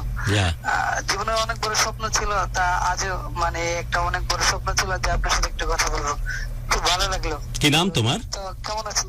আমি ভালো আছি। আব্দুর রহমান। রহমান, কোত্থেকে বলছো? আমি হচ্ছে মানিকনগর থেকে বলছি। এত সময় নিলা কেন? আমি তো ভাবছিলাম যে তুমি চাঁদের দেশ থেকে বলতেছো, তাই না? বলতে চাচ্ছ না? না, একটু সময় নিলাম, না হলে যদি আপনি তাড়াতাড়ি বললে তো আপনি কাটে দেবেন, কিন্তু আমার ইচ্ছে হচ্ছে যে আপনার না বাবজান, কাটবো না। আজ সারা রাত তোমার সাথে গল্প হবে, লোকে ভাববে যে আমি রহমানের প্রেমে পড়েছি, যে গুরুর টেস্ট বদলায় গেছে এরকম ভাববে। আছে, সবাই ভালো আছে। আমার সালাম দেন আপুকে, ভাইকে। হ্যাঁ, অবশ্যই অবশ্যই, অনেক ভালো থেকো এবং অগ্রিম ঈদ মোবারক বাবজান। ঈদটা ভালো হোক এবং কখনো অবশ্যই হয়তো আমাদের দেখা হয়ে যাবে। অনেক দোয়া তোমার জন্য। নেক্সট ফোন কলে যাচ্ছি, বা প্রচুর টেক্সট যেহেতু আসবে, প্রচুর ফোন আসবে, পরবর্তী ফোনে যাচ্ছি। And the phone college. Hello, আসসালামু আলাইকুম। হ্যালো, আসসালামু আলাইকুম। ওয়ালাইকুম আসসালাম। জি, কে বলছেন, কোত্থেকে বলছেন? জি, আমি ভালো আছি। আমি চট্টগ্রাম হাটাজারি মাদ্রাসা থেকে নিলয় বলছিলাম। কি নাম? নিলয়। নিলয়, হাট হাজারি মাদ্রাসা থেকে, রাইট? জি জি জি। ওকে, অসম্ভব শ্রদ্ধা, দারুণ ভালোবাসা। কারণ আমি জানি যে এখান থেকে একদম জুয়েল টাইপের কিছু ধর্মকে সামনে থেকে নেতৃত্ব দেওয়ার মতো মানুষ বের হয়। সো আমি অনেক কৃতজ্ঞতা সেখান থেকে নিলয় আমাদের সাথে কানেক্ট করেছে। অগ্রিম ঈদ মোবারক বাবজান। গুরু আপনাকেও অগ্রিম ঈদ মোবারক। আপনাকে খুবই মানে অনেক আগে থেকে শুনি, খুবই ভালো লাগে। একটা চাওয়ার আছে তোমার কাছে নিলয় আমার। জি পাপে পাপে শেষ হয়ে গেছে, বা পাওয়ার জন্য একটু দোয়া করুন। জি অবশ্যই। গুরু সবথেকে মজার ব্যাপার হচ্ছে কি জানো, অনেক আগে থেকে অনেক লোকায় মাদ্রাসাতে বৃহস্পতি করতাম, অনেক স্পেশাল করে, মানে অনেক সময় ছাদে, অনেক সময় রুমে এক কোনারে। তুমি কি হেফজো করতেছো বাবজান, নাকি মাওলানা লাইনে পড়তেছো? আমি এবার ধারা করতেছি। ওকে, আমি জানি যে তোমরা খুব সুন্দরতম জীবন যাপন করো। আমাদের তো প্রত্যেকটা পদে পদে ভুল আর অন্যায়। এই জায়গাতে অন্তত তুমি আমার চাইতে অনেক বেশি এগিয়ে আছো। আমার জন্য প্লিজ দোয়া করো, আল্লাহ রাব্বুল আলামিন যেন আমাকে ক্ষমা করে দেয়। জি, আপনার প্রশ্নটা মাঝখানে একটা প্রশ্ন করছি, আমাদের জীবনটা কেমন হওয়া দরকার এই সংকটের মধ্যে? একদমই তাই, আমাদের জীবন সেইটাই হওয়া উচিত। একদম পূর্ণাঙ্গ জীবন ব্যবস্থা আল্লাহ রাব্বুল আলামিন উপর থেকে নির্ধারণ করে দিয়েছেন। এটাকে চ্যালেঞ্জ করার সামান্যতম সুযোগ নাই। এবং আসলেই তাই প্রতি মুহূর্তে তিনি জানান দিচ্ছেন যে তার প্রেসক্রাইব করা পথের বাইরে যদি কেউ যায়, তাহলে কোনোদিন সেই জিনিসটা এক্সিস্ট করতে পারে না। তো ডেফিনেটলি সেই পথে থাকা উচিত যে পথে তুমি আছো, যে পথ উপর থেকে নির্ধারিত হয়ে এসেছে, যে পথ আল্লাহ রাব্বুল আলামিন আমাদেরকে দেখিয়েছেন। আমি হয়তো স্রষ্টাকে আল্লাহ রাব্বুল আলামিন নামে ডাকছি, অন্য ধর্মে যারা আছেন তারা হয়তো তাদের স্রষ্টাকে যে নামে ডাকেন সেভাবে তারা কথা শুনবেন। কিন্তু অবশ্যই সেই পথ সত্যি দারুণ একটি পথ। সে পথ কখনোই নষ্ট হবার না। সে পথ হচ্ছে আদি অকৃত্রিম। সে পথ হচ্ছে একমাত্র গন্তব্য, যে পথ দিয়ে আমাদের চলা উচিত। ওকে বাবজান, আমি নেক্সট ফোন কলে যাচ্ছি। হ্যালো, আসসালামু আলাইকুম। কে বলছেন, কোত্থেকে বলছেন? ওকে বাবজান। আসসালামু আলাইকুম গুরু, মিরপুর থেকে বলছি। কেমন আছেন গুরু? আমি ভালো আছি। কে বলছো? মিরপুর থেকে সুমন বলছি। মিরপুর কোথায়? মিরপুর 1 থেকে। আচ্ছা, আমি একদম 1 নম্বর গোলচক্করের উপর দাঁড়িয়ে আছি। লোকেশন বলো, বাড়ি যাবো। ফেয়ার প্লাজা, মুক্তিযোদ্ধা মার্কেট, তারপরে বলো। না ওই রাস্তায় ঢুকবো নাকি অন্য রাস্তায় বলো? শাহালি মার্কেটের দিকে, মানে একটু দূরে, মানে হ্যাঁ হ্যাঁ, রূপনগর আবাসিক নামে। রূপনগর আবাসিক ঢুকে গেলাম, ওই গেট দিয়ে ঢুকলাম। এবার বলো। ভয় পেও না, আমি শুধু একা যাবো, অনেকে ঢুকে যাবে না। বলো। এতে যাওয়া শুরু করলাম। যে কোনো সময় চলে আসবে বাবজান, আমার সাথে হাজারো মানুষ শুনতেছে, তারাও ঢুকবে। বলো। রূপনগর আবাসিক ঢুকে গেছি, তারপর বলো। হ্যাঁ, ওইখান থেকে হচ্ছে কি শুধু ভয় পাচ্ছ, ভয় পাচ্ছ? ভয় না গুরু, ভয় না, এটা তো আপনাকে অফলাইনে বলা যাবে, এভাবে বললে। এনিওয়ে বাবজান, ঈদ মোবারক ইন অ্যাডভান্স। অনেক ভালো থাকো, অনেক দোয়া তোমার জন্য। বলো, কিছু যদি বলতে চাও কথা বলা ছিল। প্লিজ বলো জান। জি গুরু, আপনাদের প্রোগ্রাম আগে যেরকমটা ছিল ওরকমটা আবার করলে ভালো হয়। ফর এক্সাম্পল মনে করেন যে যে অডিয়েন্স, মানে যে কিগুলো আনেন আপনারা এখন বর্তমানে স্টোরি সিলেকশনের ক্ষেত্রে বলছো? আমি বুঝতে পারছি যে তোমরা একদম ধুমধাড়াক্কা টাইপের কষ্ট, দুঃখ, প্রেম ভরাভর অবস্থা এরকম জানতে চাও। একটু বলি গুরু, আপনাদের এই গল্পটা কিন্তু টিনেজাররা একটু বেশি শোনে, তো সেই ক্ষেত্রে হয় কি, যারা যদি ওরকম কিছু থাকে, ওরকম গল্পের মধ্যে যদি কিছু থাকে, ওরা কিন্তু অনেক কিছু শিখতে পারে এবং জানতে পারে। আজকে কি কি শিখলো জিজ্ঞেস করুন। আই আন্ডারস্ট্যান্ড বাবজান, এবং আই অ্যাকনলেজ। আমি তোমার কথা মেনে নিলাম। তবে একদম ধুমধাড়াক্কা টাইপের প্রোগ্রাম অনেক বেশি বেশি হতো, বাট এখন আমাদের ক্যানভাসটা একটু বড় করেছি। ধুমধাড়াক্কা না, মানে অনেকে হয়তো জীবনে ভুল করে, সেই ভুলগুলো যদি আগে থেকে জেনে যায় তাহলে কিন্তু সেই ভুলগুলো আমি মেনে নিচ্ছি। তবে আজকে যেমন যা ধরো মায়ের প্রসঙ্গ আসছে, এই কথা কেউ বলবে না আজকের পৃথিবীতে। বিশ্বাস করো। তোমার নামটা কি যেন বলেছিলাম? সরি বাবজান। সুমন। সুমন, আজকের পৃথিবীতে কেউ মায়ের কথা বলবে না, লোকে ভাববে যে এটা প্যান প্যান করতেছে, বাদ দাও, মাস্তি নিয়ে আসো, গ্ল্যামার নিয়ে আসো, প্রেম প্রীতির কথা বলো। আমরা ইচ্ছা করে নিয়ে আসতেছি, কেউ বলুক আর না বলুক, পৃথিবীর একটা কর্নারে আমরা অন্তত মায়ের কথা বলি। মায়ের চেয়ে ইম্পর্টেন্ট কিছু না, এটা আমরা জানি, আমরা বলি। যেমন আজকে ব্ল্যাক বেল্ট রনির মাধ্যমে আমরা মায়ের স্টোরি নিয়ে এসেছি, এই কারণে আমাদের ক্যানভাসটা একটু লম্বা করে ফেলেছি। যা বলা উচিত সেই কাজ করার চেষ্টা করতেছি, যেগুলো বললে রিপন ভিডিও বা হিরো আলমের মতো বিখ্যাত হওয়া যায় সেই দিকে না গিয়ে আমরা সেগুলো করতেছি যেগুলো আমাদের করা উচিত। বাবজান, টেক কেয়ার, অনেক ভালোবাসা, ঈদ মোবারক ইন অ্যাডভান্স। আমরা নেক্সট ফোন কলে যাচ্ছি। জি, আসসালামু আলাইকুম। আসসালামু আলাইকুম, কে বলছেন, কোত্থেকে বলছেন? জি, আসসালামু আলাইকুম। হ্যালো, যে আপনি কি শুনতে পাচ্ছেন আমাকে? আচ্ছা, ঘুম আর জাগ্রতের মাঝখানে উনি নেক্সট ফোন কল। মর্নিং ভাই, উঠেন। ওকে, নেক্সট ফোন কল। আসসালামু আলাইকুম। হ্যালো, আসসালামু আলাইকুম। ওয়ালাইকুম আসসালাম। এত মিষ্টি কণ্ঠ কোত্থেকে? ভাইয়া, আমি মিরপুর 14 নম্বর থেকে। আপনার ঠিকানা আমি জানতে চাই না, আপনার ডেস্টিনেশন আমি যেতে চাই না, যেমনটা সুমনের বাড়ি পর্যন্ত যাইতে চাচ্ছিলাম, কারণ আমি জানি যে আমার সাথে সাথে পঙ্গপালের মতো আরো কিছু মানুষ ছুটবে আপনার বাড়ি যাওয়ার জন্য, কারণ দারুণ কণ্ঠস্বর আপনার। জি, প্লিজ বলুন। ভাইয়া, আমাকে চিনছো? চিনতে না পারলেও কেন জানি ভালোবাসতে মন চাচ্ছে। কি সুন্দর আদুরে কণ্ঠস্বর তোমার। আমি প্রায় 7 থেকে তোমার সঙ্গে কথা বলেছি। আমি হচ্ছে লোহা। নোহা, লোকে তো ভাববে যে আমি এরকম কতজনের সাথে কথা বলি। প্লিজ তুমি ক্লিয়ার করো। সেটাই, না না না না, স্পিকার দে, আমাকে সবসময় স্পিকার দে। এই তুই লাইনে আছো তো, স্পিকার দে, স্পিকার দে। শুনতে পাচ্ছে তো আমার শ্রোতারা? হ্যাঁ নোহা, কিভাবে আমার সাথে কথা বলছো বলো? ভাইয়া, ওই যে বলছিলাম না যে আমি অনেক ছোটবেলা থেকে তোমাদেরকে শুনি, আমি হচ্ছে ওইটা। আচ্ছা, গত প্রোগ্রামে বলছিলা, রাইট? না না না, ওই যে প্রোগ্রামটা হচ্ছে কোনো গেস্ট আসে নাই, ওই দিনে যে আমরা ফোন কল নিচ্ছিলাম সেখানে বলছিলা। জি জি ভাইয়া। আর জুয়েলরা কি চিন্তা করছে দেখো, জুয়েল যে প্রডিউসার কি ভাবছে যে মনে হয় কোনো গুরু হয়তো কোথাও দেখা করে তোমার সাথে কথা বলছে, ভয় তাড়াতাড়ি করে স্পিকার বন্ধ করে দিয়েছে। ওকে, ভাইয়া, ওই দিন হচ্ছে ফোনে ছিল। জুয়েলরা একটু বকা দিয়ে দাও তো, কেন আমাকে এরকম ভয় পাইলো যে ও সাথে সাথে হেডার বন্ধ করে দিয়েছিল তোমার? তুমি আমাকে প্রোগ্রামে ফোন দিয়েছিলে, রাইট নোহা? না না, আমি ওই ফোন কলটা আমি রিসিভ করেছিলাম, আমি আপনাকে দিয়েছিলাম। ওকে নোহা, বলো কেমন আছো তুমি? জি ভাইয়া, ভালো আছি। ভাইয়া, আগামী দিবার ঈদ মোবারক টু ইউ ডিয়ার। ওর তো আজকে থেকে ঈদ মনে হচ্ছে। না, আমার তো ঈদ। কি সুন্দর কণ্ঠস্বর, ইস কি মিষ্টি লাগে। কানে তো তুমি পায়েসের স্বাদ লাগাই দিলা, এখন তো আর অন্য ফোন নিতেই ইচ্ছা হবে না। কিছু বলো। সবাইকে সুযোগ দেন।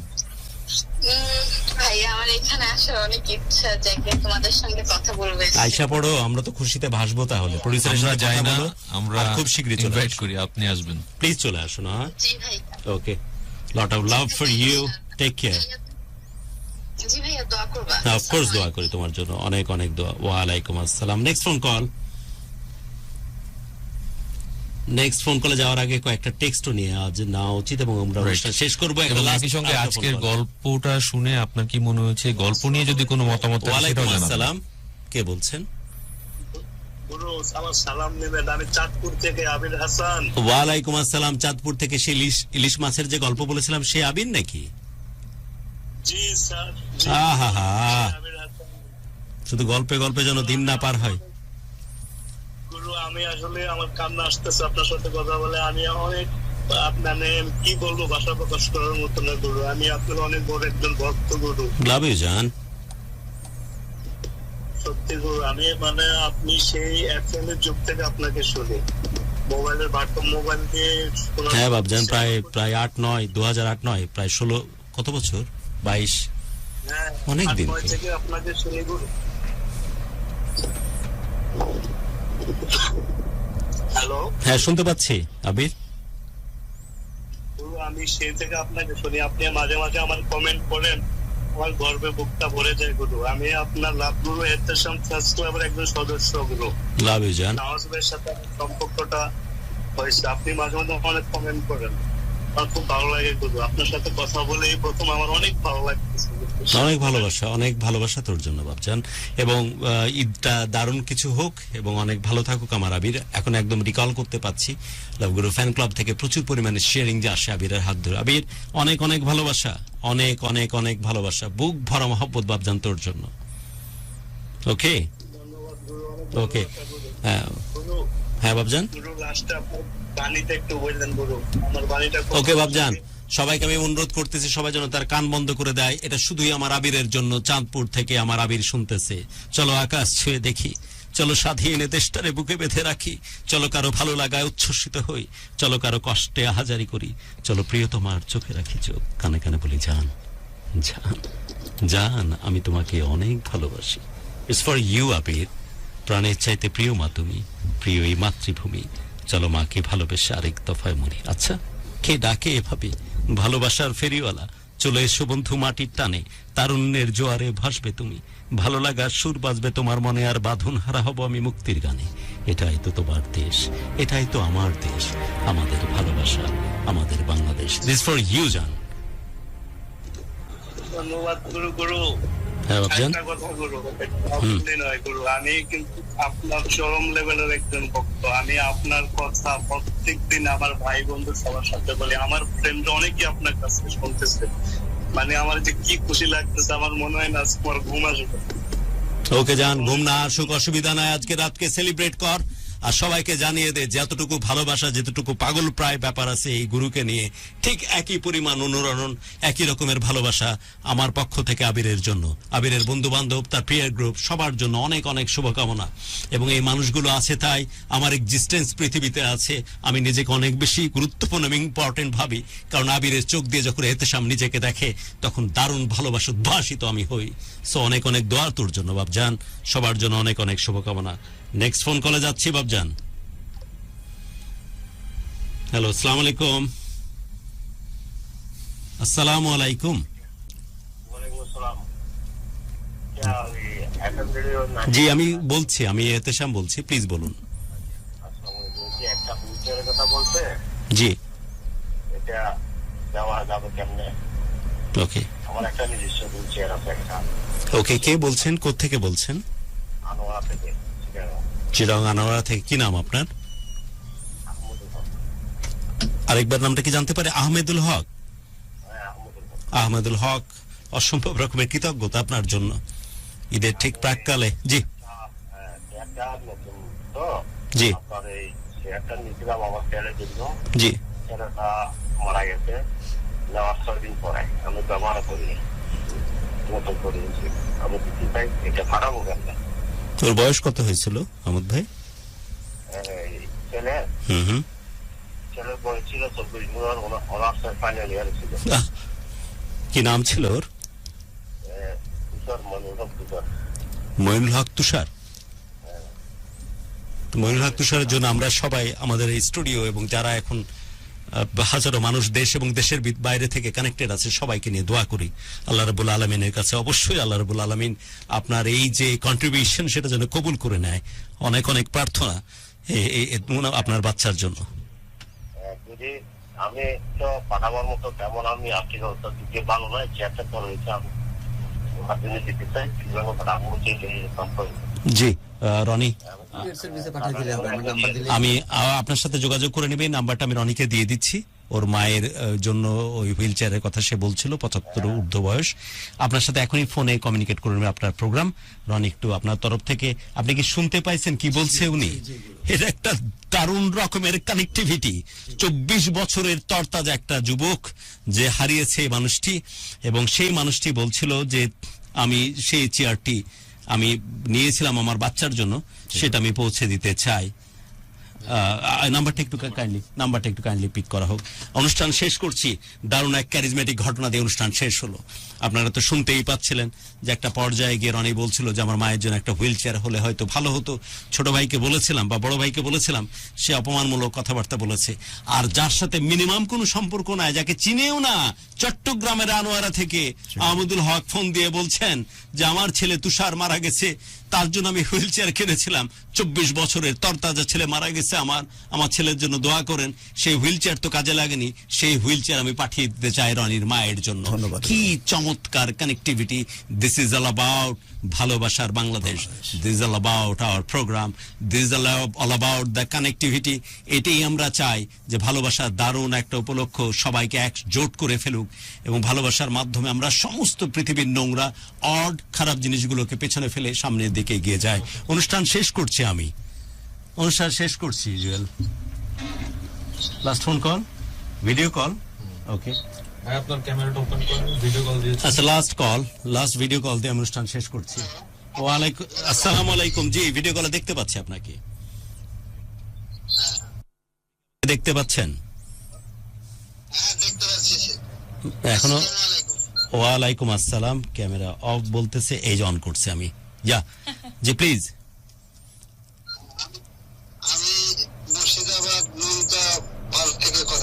মুর্শিদাবাদ থেকে। ও, আমার তো নারী পোতা ওখানে, ভগবান গোলা মোলাডাঙ্গিতে আমার 14 পুরুষের বসবাস। বড় আপন জায়গা থেকে ফোন দিয়েছেন আপনি, এটা আমার ঈদের গিফটের মতো। প্লিজ বলুন। ঈদ মুবারক। এবং আমি সত্যি ঈদের গিফট পেয়ে গেছি, বিশ্বাস করুন। কি নাম আপনার? বাবুল আলম,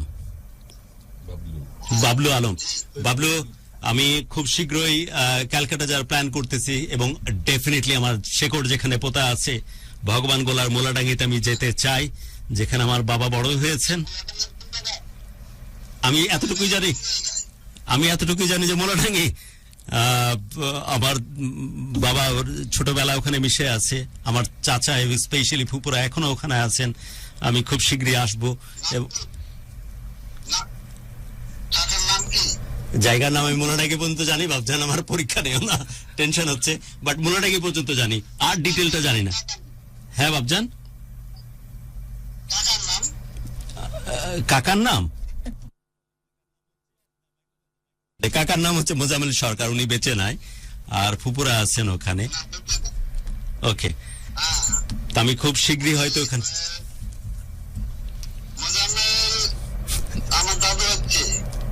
আরে বলেন কি এনিওয়ে বাবুল আলম, আমি সত্যি কৃতজ্ঞ।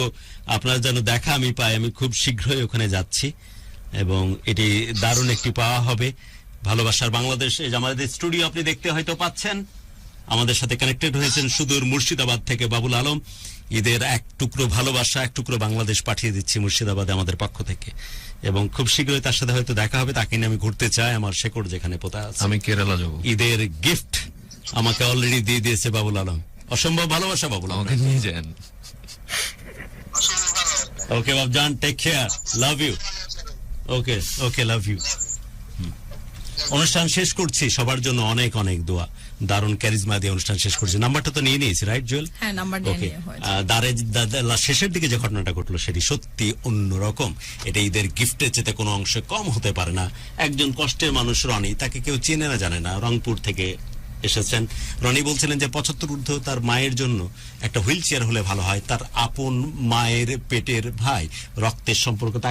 তাকে যখন বলেছে, সে অপমান করেছে, নিজেরটা নিজে বুঝে নাও, তুমি মায়েরটা দেখার চেষ্টা করো। এই গল্প শুনে সুদূর চট্টগ্রামের আনোয়ারা থেকে আহমেদুল ফোন দিয়ে বলছেন যে আমার ছেলের জন্য আমি হুইল চেয়ার কিনেছিলাম, যার বয়স 24 বছর, তার নাম তুষার। সে হুইল চেয়ারে বসবার সুযোগ পায়নি, তার আগে পৃথিবী থেকে চলে গেছে, এবং সেই কারণে সেই হুইল চেয়ারটা আমি 75 বছর বয়সী রনির মাকে দিয়ে দিতে চায়, যাতে করে এর বিনিময়ে হল আল্লাহ রাব্বুল আলামিন তার ছেলেকে বেহেশত নসিব করে। কি অদ্ভুত রকমের কানেক্টিভিটি! এটা সবকিছুই ঘটতে পারে ভালোবাসার কারণে। এটা সবকিছুই ঘটতে পারে ভালোবাসার সব রং যখন ভালোবাসার বাংলাদেশের ক্যানভাসে সে মিলিত হয়। এই ধরনের ক্যারিজমা তখন আসলেই হতে বাধ্য। সো আপনাদেরকে অসম্ভব ভালোবাসা, অগ্রিম ঈদ মোবারক। অনুষ্ঠান শেষ করছি, এবং ভালোবাসার বাংলাদেশের বার্তা নিয়ে বহু এবং বৃহস্পতি এবং শুক্রবারের সন্ধিক্ষণে পৌঁছে যেতে চাই। বিনিময়ে চাওয়া একটাই, যে ভালোবাসার কারণে এই ধরনের মিরাকল অনেক বেশি ঘটতে থাকুক আমাদের এই প্রোগ্রামে। সবার জন্য অনেক অনেক দোয়া। প্রত্যেকটি প্রাণ ভরে উঠুক ভালো লাগা নিয়ে, আর প্রত্যেকটি হৃদয় শাসিত হোক শুধুই ভালোবাসা দিয়ে।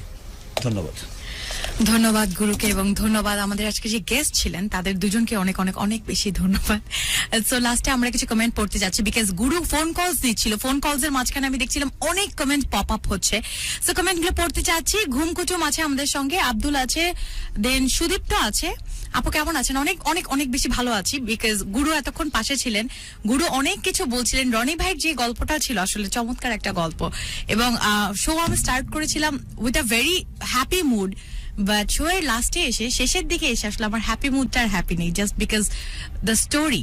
কিন্তু একদম শেষে যখন আমাদের রনি ভাইয়ের মায়ের জন্য একটা হুইল চেয়ার জোগাড় হয়ে গেল, একজন হুইল চেয়ার গিফট করতে চাচ্ছেন আন্টিকে, সেই ক্ষেত্রে কিন্তু আবার আমার মনটা ভালো হয়ে যাচ্ছে। সো আপনাদেরকে বলতে চাচ্ছি যারা যারা ফেসবুক লাইভটা দেখছেন তারা কিন্তু অবশ্যই লাইভে কমেন্ট করতে পারবেন এবং যারা রেডিওতে শুনছেন তাদের জন্য বলতে চাচ্ছি যে আপনি কিন্তু চাইলে এখন আমাদেরকে কর্ণপাত শুরু করতে পারবেন না, আপনি চাইলে কিন্তু আমাদেরকে ফেসবুকে লাইভ দেখতে পারবেন। আমাদের ঢাকা এফএম এর ফেসবুক পেজে চলে যাবেন, দ্যাট ইজ facebook.com/ILoveDhakaFM। এখানে চলে গেলে কিন্তু আপনি দেখবেন যে সবার উপরে একটা লাইভ স্ট্রিমিং হচ্ছে ভালোবাসার বাংলাদেশে। ওখানে গিয়ে কিন্তু আপনি আপনার মূল্যবান কমেন্টটা করতে পারেন, আপনি আমাদেরকে ইনবক্সে টেক্সট করতে পারেন, যদি চান এসএমএস করবেন সেলফোনের থ্রুতে আপনি ওটাও করতে পারেন। ওটার জন্য আপনি আপনার সেলফোনের টেক্সট অপশনে গিয়ে টাইপ করবেন আপনার নাম, দেন লোকেশন, দেন আপনার কথাবার্তা, এনিথিং এন্ড এভরিথিং সবকিছু। এইটা কোথায় করছেন, কিভাবে করছেন, ঈদের একদম দোরগোড়ায় কিন্তু আমরা দাঁড়িয়ে। হ্যাঁ, অনেকেই কিন্তু অনেক ঢাকাবাসী ঢাকা ছেড়ে চলে যাচ্ছে। ইনফ্যাক্ট আই উড সে যে আজকে আমি যখন সন্ধ্যার সময় বাড়ি যাচ্ছিলাম তখন জুয়েল ভাই মাইকটা নিয়েছে, জুয়েল ভাই কিছু বলতে চাই। আমরা ভিডিও দেখলাম এই যে ঈদে বাড়ি যাওয়াকে ঘিরে সবার মধ্যে একটা আনন্দ রয়েছে এবং একটা ভিডিও দেখলাম খুবই কষ্ট পেলাম যে ট্রেনের মধ্যে অনেক কষ্ট করে উঠছেন। আরেকটি ভিডিও দেখলাম বগিতে একজন ব্যক্তি গরমে এত কষ্ট পাচ্ছেন, মানে সিটের বাইরেও অনেকে দাঁড়িয়ে আছেন। তো এই যে ঈদের বাড়ি যাওয়ার ব্যাপারে একটা সময়কে আমরা আসলে এত বেপরোয়া হয়ে যাই, নিজের তো ক্ষতি করি, অন্যকেও ক্ষতি করি। ব্যাপারটা প্লিজ দেখবেন। আমি জানি আমার এই কথাটি হয়তো বা অনেকে রাখবেন না, কারণ ঈদ বলে কথা, তবুও কিন্তু চেষ্টা করলে আমরা একটু আগে ভাগে যদি টিকিটটা করে ফেলে তাহলে কিন্তু এই জটিল অবস্থার মধ্যে দিয়ে যেতে হয় না আমাদের। একদম একদম। সো একটু প্রিকশনস নিলেই কিন্তু হয়ে যাচ্ছে। আর এখন মানে এইটা কিন্তু জুয়েল ভাই আপনি আপনার মাইক্রোফোন অফ করে দিয়েছেন, তারপর আমি বলি এইটা সব থেকে স্পেশাল মানে প্রিভিয়াস ঈদগুলো থেকে বিকজ অফ দ্য পদ্মা সেতু। অ্যাকচুয়ালি পদ্মা সেতু দিয়ে মানে সবাই এক্সাইটেড, পদ্মা সেতু দিয়ে একটা অর্ধেক ঢাকাবাসী চলে যাচ্ছে ঢাকার বাইরে। মানে যাদের আমি দেখেছি যাদের বাড়ি পদ্মার উপরে না তারাও যাচ্ছে জাস্ট টু এক্সপ্লোর পদ্মা সেতু, বিকজ বাংলাদেশের জন্য যে আমি বলবো it's a proud moment for us Padma সেতু। সো আমি আর কিছু কমেন্ট পড়তে চাচ্ছি। মাজরিন বলেছে আপু কেমন আছেন? অনেক বেশি ভালো আছি। রনি বলেছে হাই গুরু। গুরু আপাতত আমার পাশে নেই বাট স্টুডিওর বাইরেই আছে। সো গুরুকে আপনার হাই পৌঁছে দিলাম, গুরু অবশ্যই আপনাকে স্টুডিওর এখান থেকে হাই বলে দিচ্ছে। আমাদের সঙ্গে খায়রুল আলম আছে। জুয়েল বাবু বলেছে ভারতের মুর্শিদাবাদের ডোমকল থেকে শুনছি ভাইয়া। ভাইয়া তো ক্যামেরার বাইরে, ভাইয়াকে দেখতে পাচ্ছেন না, ক্যামেরার ভেতর আমি আছি, আমাকে দেখুন। আচ্ছা, দেন আমাদের সঙ্গে জুবাইর আছে। ঈদ মোবারক, অগ্রিম ঈদ মোবারক। কিছু বলতে চান? ঈদের এই যে শুভেচ্ছা পাচ্ছি ভালোই লাগছে। আজ থেকে কিন্তু মোটামুটি ঈদের ফিল আমরা পেয়ে গেছি। একদম একদম, খুব ভালো লাগছে। মানে প্রথম ফিলটা কখন পেয়েছে জুয়েল ভাই জানেন? সন্ধ্যা 6টার পরে। রাস্তাঘাট অনেক অনেক, আপনি তো ব্যাপারটা বুঝেননি বাট আমি যখন সন্ধ্যা 6টার পরে বাড়ি যাচ্ছিলাম তখন আমি দেখলাম যে মানে মানুষের মনে যে কতটা ফুর্তি ঈদের জন্য, ঈদ যে কতটা ইম্পর্টেন্ট ফর আস। এবং আমি অনিয়ারে ঢুকে একটা গান শুনছিলাম, স্বপ্ন যাবে বাড়ি আমার, উইচ ইজ সো অ্যাকুরেট। স্বপ্ন সবার আসলে বাড়ি যাচ্ছে, ঈদে বাড়ি যাওয়াটা আসলে অনেক বড় একটা প্রাপ্তি, অনেক বড় একটা খুশির ব্যাপার। শান্ত আছে আমাদের সঙ্গে, শান্ত ওকে। অন্তর আছে আমাদের সঙ্গে, জুবাইর আল ফাহাদ আছেন, দেন মোহাম্মদ খান আছেন। হেডফোন নাই বলে শুনতে পারছি না গুরু। আচ্ছা হারে। হুমায়ুন কবির আছে listening from Chittagong. Eid Mubarak, love you guru. Eid মোবারক আপনাকে, গুরুর পক্ষ থেকে আমি বলে দিচ্ছি। দেন আমাদের সঙ্গে খায়রুল আলম আছে, শান্ত আছে, তনিমা আছে আমাদের সঙ্গে। কেয়ারফুলি কেয়ারলেস, খুব চমৎকার একটা নাম। আমি বরিশাল থেকে শুনছি আর আমি ঢাকা থেকে বলছি। ওকে, দেন আমাদের সঙ্গে আর কে কে আছে? আমাদের সঙ্গে তারেক মিয়া আছে, রংপুর থেকে শুনছি। অন্তর মন্ডল আছে। ফেসবুকের থ্রুতে যারা যারা কমেন্ট করছেন তাদেরকে আরেকটা বার রিমাইন্ডার দিতে চাচ্ছি, Dhaka FM it's a big big big happy family. Okay Dhaka FM it's a very big family, a big happy family. আপনি যদি এই ফ্যামিলির পার্ট হতে চান then what you need to do, আপনি আমাদের ফেসবুক পেজে চলে যাবেন। ফেসবুক পেজে গিয়ে there is a like option, you have to hit the like button. আপনার লাইক অপশনটাতে প্রেস করতে হবে যাতে আপনি আমাদের ঢাকা এফএম 90.4 এর এই বড় ফ্যামিলির একটা ফ্যামিলি মেম্বার হয়ে যেতে পারেন, বিকজ ঢাকা এফএম মানে হচ্ছে এক নেশন এক স্টেশন। অলরাইট, এন্ড প্রতি বৃহস্পতিবার কিন্তু রাত 11টা থেকে 2টা অবধি অঙ্গন থাকবো, গুরু থাকবেন এবং অবশ্যই আপনার ভালোবাসার গল্প নিয়ে আপনিই থাকবেন। আই ওয়ন্ট সে যে গেস্ট থাকবে, ইট উড বি ইউ। আপনি আপনার ভালোবাসার গল্পটি আমাদেরকে জানাবেন, পুরো দেশবাসীকে জানাবেন। এবং আমি দেখেছি যে অনেকে কমপ্লেইন করে, দেখেছি মানে অ্যাজ ইন আমি ফেস করিটি, I hard it from Jewel ভাই বেসিক্যালি, যে অনেকেই বলে যে আমার গল্প কেন বলা হয় না, আমার গল্প কেন বলা হয় না। দ্য থিং ইজ দ্যাট যে আপনি যখন আপনার গল্প পাঠান তখন একটা ফিল্টার হয়, অনেকগুলো ধাপ পার হয়ে আসতে হয়। অনেকেই গল্পটা যাচাই বাছাই করে, কেন আপনি বলতে চাচ্ছেন, কি ধরনের গল্প বলতে চাচ্ছেন, ঠিক আছে। সো এই জিনিসগুলো দেখতে দেখতে ইট tax a big time, but আপনাকে অবশ্যই কল করা হবে। কল করে আপনার গল্পটি কিন্তু পুরো দেশবাসীকে বা পুরো এই ডিজিটালাইজেশনের মাধ্যমে কিন্তু সমগ্র পৃথিবীর সবাই দেখতে পারবে ইফ দে ওয়ান্ট টু আর কি। সো আপনি আপনার গল্পটা আমাদেরকে টেক্সট করবেন। আপনি যদি চান ভালোবাসার বাংলাদেশে এসে আপনার গল্পটা আমাদের সঙ্গে শেয়ার করবেন, পুরো দেশবাসীর সঙ্গে শেয়ার করবেন, তাহলে সিম্পলি আপনার সেল ফোনের টেক্সট অপশনে গিয়ে টাইপ করবেন GURU গুরু, দেন স্পেস আপনার নাম, স্পেস লোকেশন, এবং অবশ্যই আপনি আপনার ফোন নাম্বারটা মেনশন করবেন। নট জাস্ট যে আমি একটা গল্প বলতে চাই, no, you have to maintain this things, যে ফার্স্টে GURU গুরু, দেন আপনার name, then location, phone number, তারপরে আপনি এই মেসেজটা পাঠিয়ে দিবেন 16260 এই নাম্বারটিতে। আর যদি চান the easiest way that is হোয়াটসঅ্যাপের মাধ্যমে আপনি আপনার গল্পটা শর্ট করে লিখে পাঠাতে পারেন। অথবা আপনি যদি চান যে আপনি লিখবেনও না, অত কষ্টও করবেন না, তাহলে ইজি সলিউশন, আপনি আপনার ভয়েস রেকর্ডারটা অন করবেন। ভয়েস রেকর্ডারটা অন করে আপনার গল্পের সামারিটা, হ্যাঁ, জিসটা আপনি জাস্ট রেকর্ড করে আমাদেরকে পাঠিয়ে দিবেন। হোয়াটসঅ্যাপ নাম্বারটা আপনার জন্য বলে দিচ্ছি 01841904904। ওকে, আরেকবার বলে দিচ্ছি 01841904904, এটা আমাদের হোয়াটসঅ্যাপ নাম্বার। এই হোয়াটসঅ্যাপে কিন্তু আপনি চাইলে আপনার গল্পটা আমাদের সঙ্গে বলতে পারেন, অথবা আপনি চাইলে আমাদের ফেসবুক যে পেজটি আছে ঢাকা এফএম 90.4, এই ফেসবুক পেজে ইনবক্স করতে পারেন, কিন্তু অবশ্যই আপনার ফোন নাম্বারটা মেনশন করে দিবেন, কারণ ফোন নাম্বার না দিলে আমরা আপনি অবধি রিচ করতে পারবো না। সো আপনি যদি চান যে আপনার ভালোবাসার গল্পটা আপনি আমাদের সঙ্গে শেয়ার করবেন, তাহলে অবশ্যই আমাদের এই অতগুলো মাধ্যমের মাধ্যমে যে কোনো একটা মাধ্যম আপনি পিক করে নেবেন, একটা মাধ্যম পিক করে আপনি আপনার ভালোবাসার গল্পটা আমাদেরকে বলতে পারবেন। অথবা আপনি চাইলে আমাদেরকে চিঠি লিখতে পারেন, বা যদি তাও ইচ্ছে না হয় আপনি আমাদের অফিসে চলে আসতে পারেন। অফিসে এসে আপনার ভালোবাসার গল্পটি আমাদেরকে দিয়ে যাবেন। জুয়েল ভাই থাকবে, জুয়েল ভাইয়ের সাথে দেখা করে যাবেন, যারা থাকবে শান্তপুর সাথে দেখা করে যাবেন, গুরুর সাথেও চাইলে দেখা করে যেতে পারেন। সো ইয়েস, অনেকগুলো অপশন আপনাকে বলে দিলাম। মিনওয়াইল আপনাকে আরেকটা বার বলতে চাচ্ছি যে আজকে যে এই ভিডিওটা আপনি আমরা শোয়ের একদম শেষের দিকে প্রায়, সো এই ভিডিওটা আপনি চাইলে শেয়ার করতে পারেন, because share is caring, that we all know. এবং আজকে যে চমৎকার গল্পটা আমরা শুনলাম, খুব গতানুগতিক প্রেম ভালোবাসা রিলেটেড গল্প না, আই উড সে যে it's a best story, one of the best story, যে মায়ের প্রতি ভালোবাসার যে গল্পটা। সো এই ধরনের গল্প আপনারা সবাই রিলেট করতে পারবেন, সবার জীবনে এই ধরনের গল্প কম বেশি হয়, যে মায়ের প্রতি ভালোবাসার যেই জিনিসটা। আপনি চাইলে ফেসবুকের ভিডিওটা আপনি শেয়ার করতে পারেন আপনার ওয়ালে বা আপনার বন্ধুদের সাথে। এবং আপনি চাইলে আমাদের যে ইউটিউব পেজ আছে ঢাকা এফএম এর ইউটিউব পেজটা ফলো করতে পারেন। আমাদের ডেইলি আপডেটস এর জন্য, আমাদের যত ভিডিওস আছে সবকিছুর জন্য আপনি আমাদের ইউটিউব পেজটা ফলো করতে পারেন, ইউটিউব চ্যানেলটা। আমাদের ইউটিউব চ্যানেল হচ্ছে একটা I love Dhaka FM and another one is Dhaka FM. দুইটা ইউটিউব চ্যানেল আছে, দুইটা যে কোনো একটা আপনি পিক করতে পারেন। জি, গুরু আমাদেরকে ঈদে দিবার জন্য অপেক্ষা আমি করছে। রাজি। তো আমরা খুব কুইক গুরুর কাছ থেকে এবার ঈদের সালাম এটা নিয়ে নিব। আমি গত ঈদে মিস করেছি, এই ঈদে আসলে লাকি আপনি, আমার জন্য ঈদের সালামিটা পাচ্ছেন। সো আপনার ওখান থেকে 50% আমার। না, আমরা দুজনেই পাবো। আমারটা তো আমি পাচ্ছি, আমার জন্য আপনি পাচ্ছেন, সো আপনার কাছ থেকে 50% আমার। তিনি শুনছেন কিনা ঠিক আমরা নিশ্চিত নই, দেখা যাক। তিনি না শুনলে আমরা তাকে ধরবো। ওকে,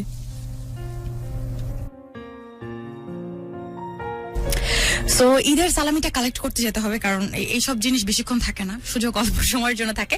সেটাই, যদি আমাদেরকে রেখে গুরু চলে যায় আমাদের বড় লস। না, এটা করা যাবে না। So on that beautiful note আজকের মতো ভালোবাসার বাংলাদেশ এখানে শেষ করছি। অগ্রিম ঈদ মোবারক আপনাদের সবাইকে বলতে চাচ্ছি, এবং আরো একটাবার বলতে চাচ্ছি, আপনি কোথাও যাচ্ছেন, আমরা চলে যাচ্ছি সালামি আনতে, আপনি ঢাকা FM 90.4 এর সাথেই আছেন, কারণ এক নেশন এক স্টেশন। অঙ্গন আবার আগামী বৃহস্পতিবার চলে আসবো ভালোবাসার বাংলাদেশ নিয়ে, গুরুকে নিয়ে। ততদিন পর্যন্ত ভালো থাকবেন, সুস্থ থাকবেন এবং ঈদটা অনেক সুন্দর করে কাটাবেন।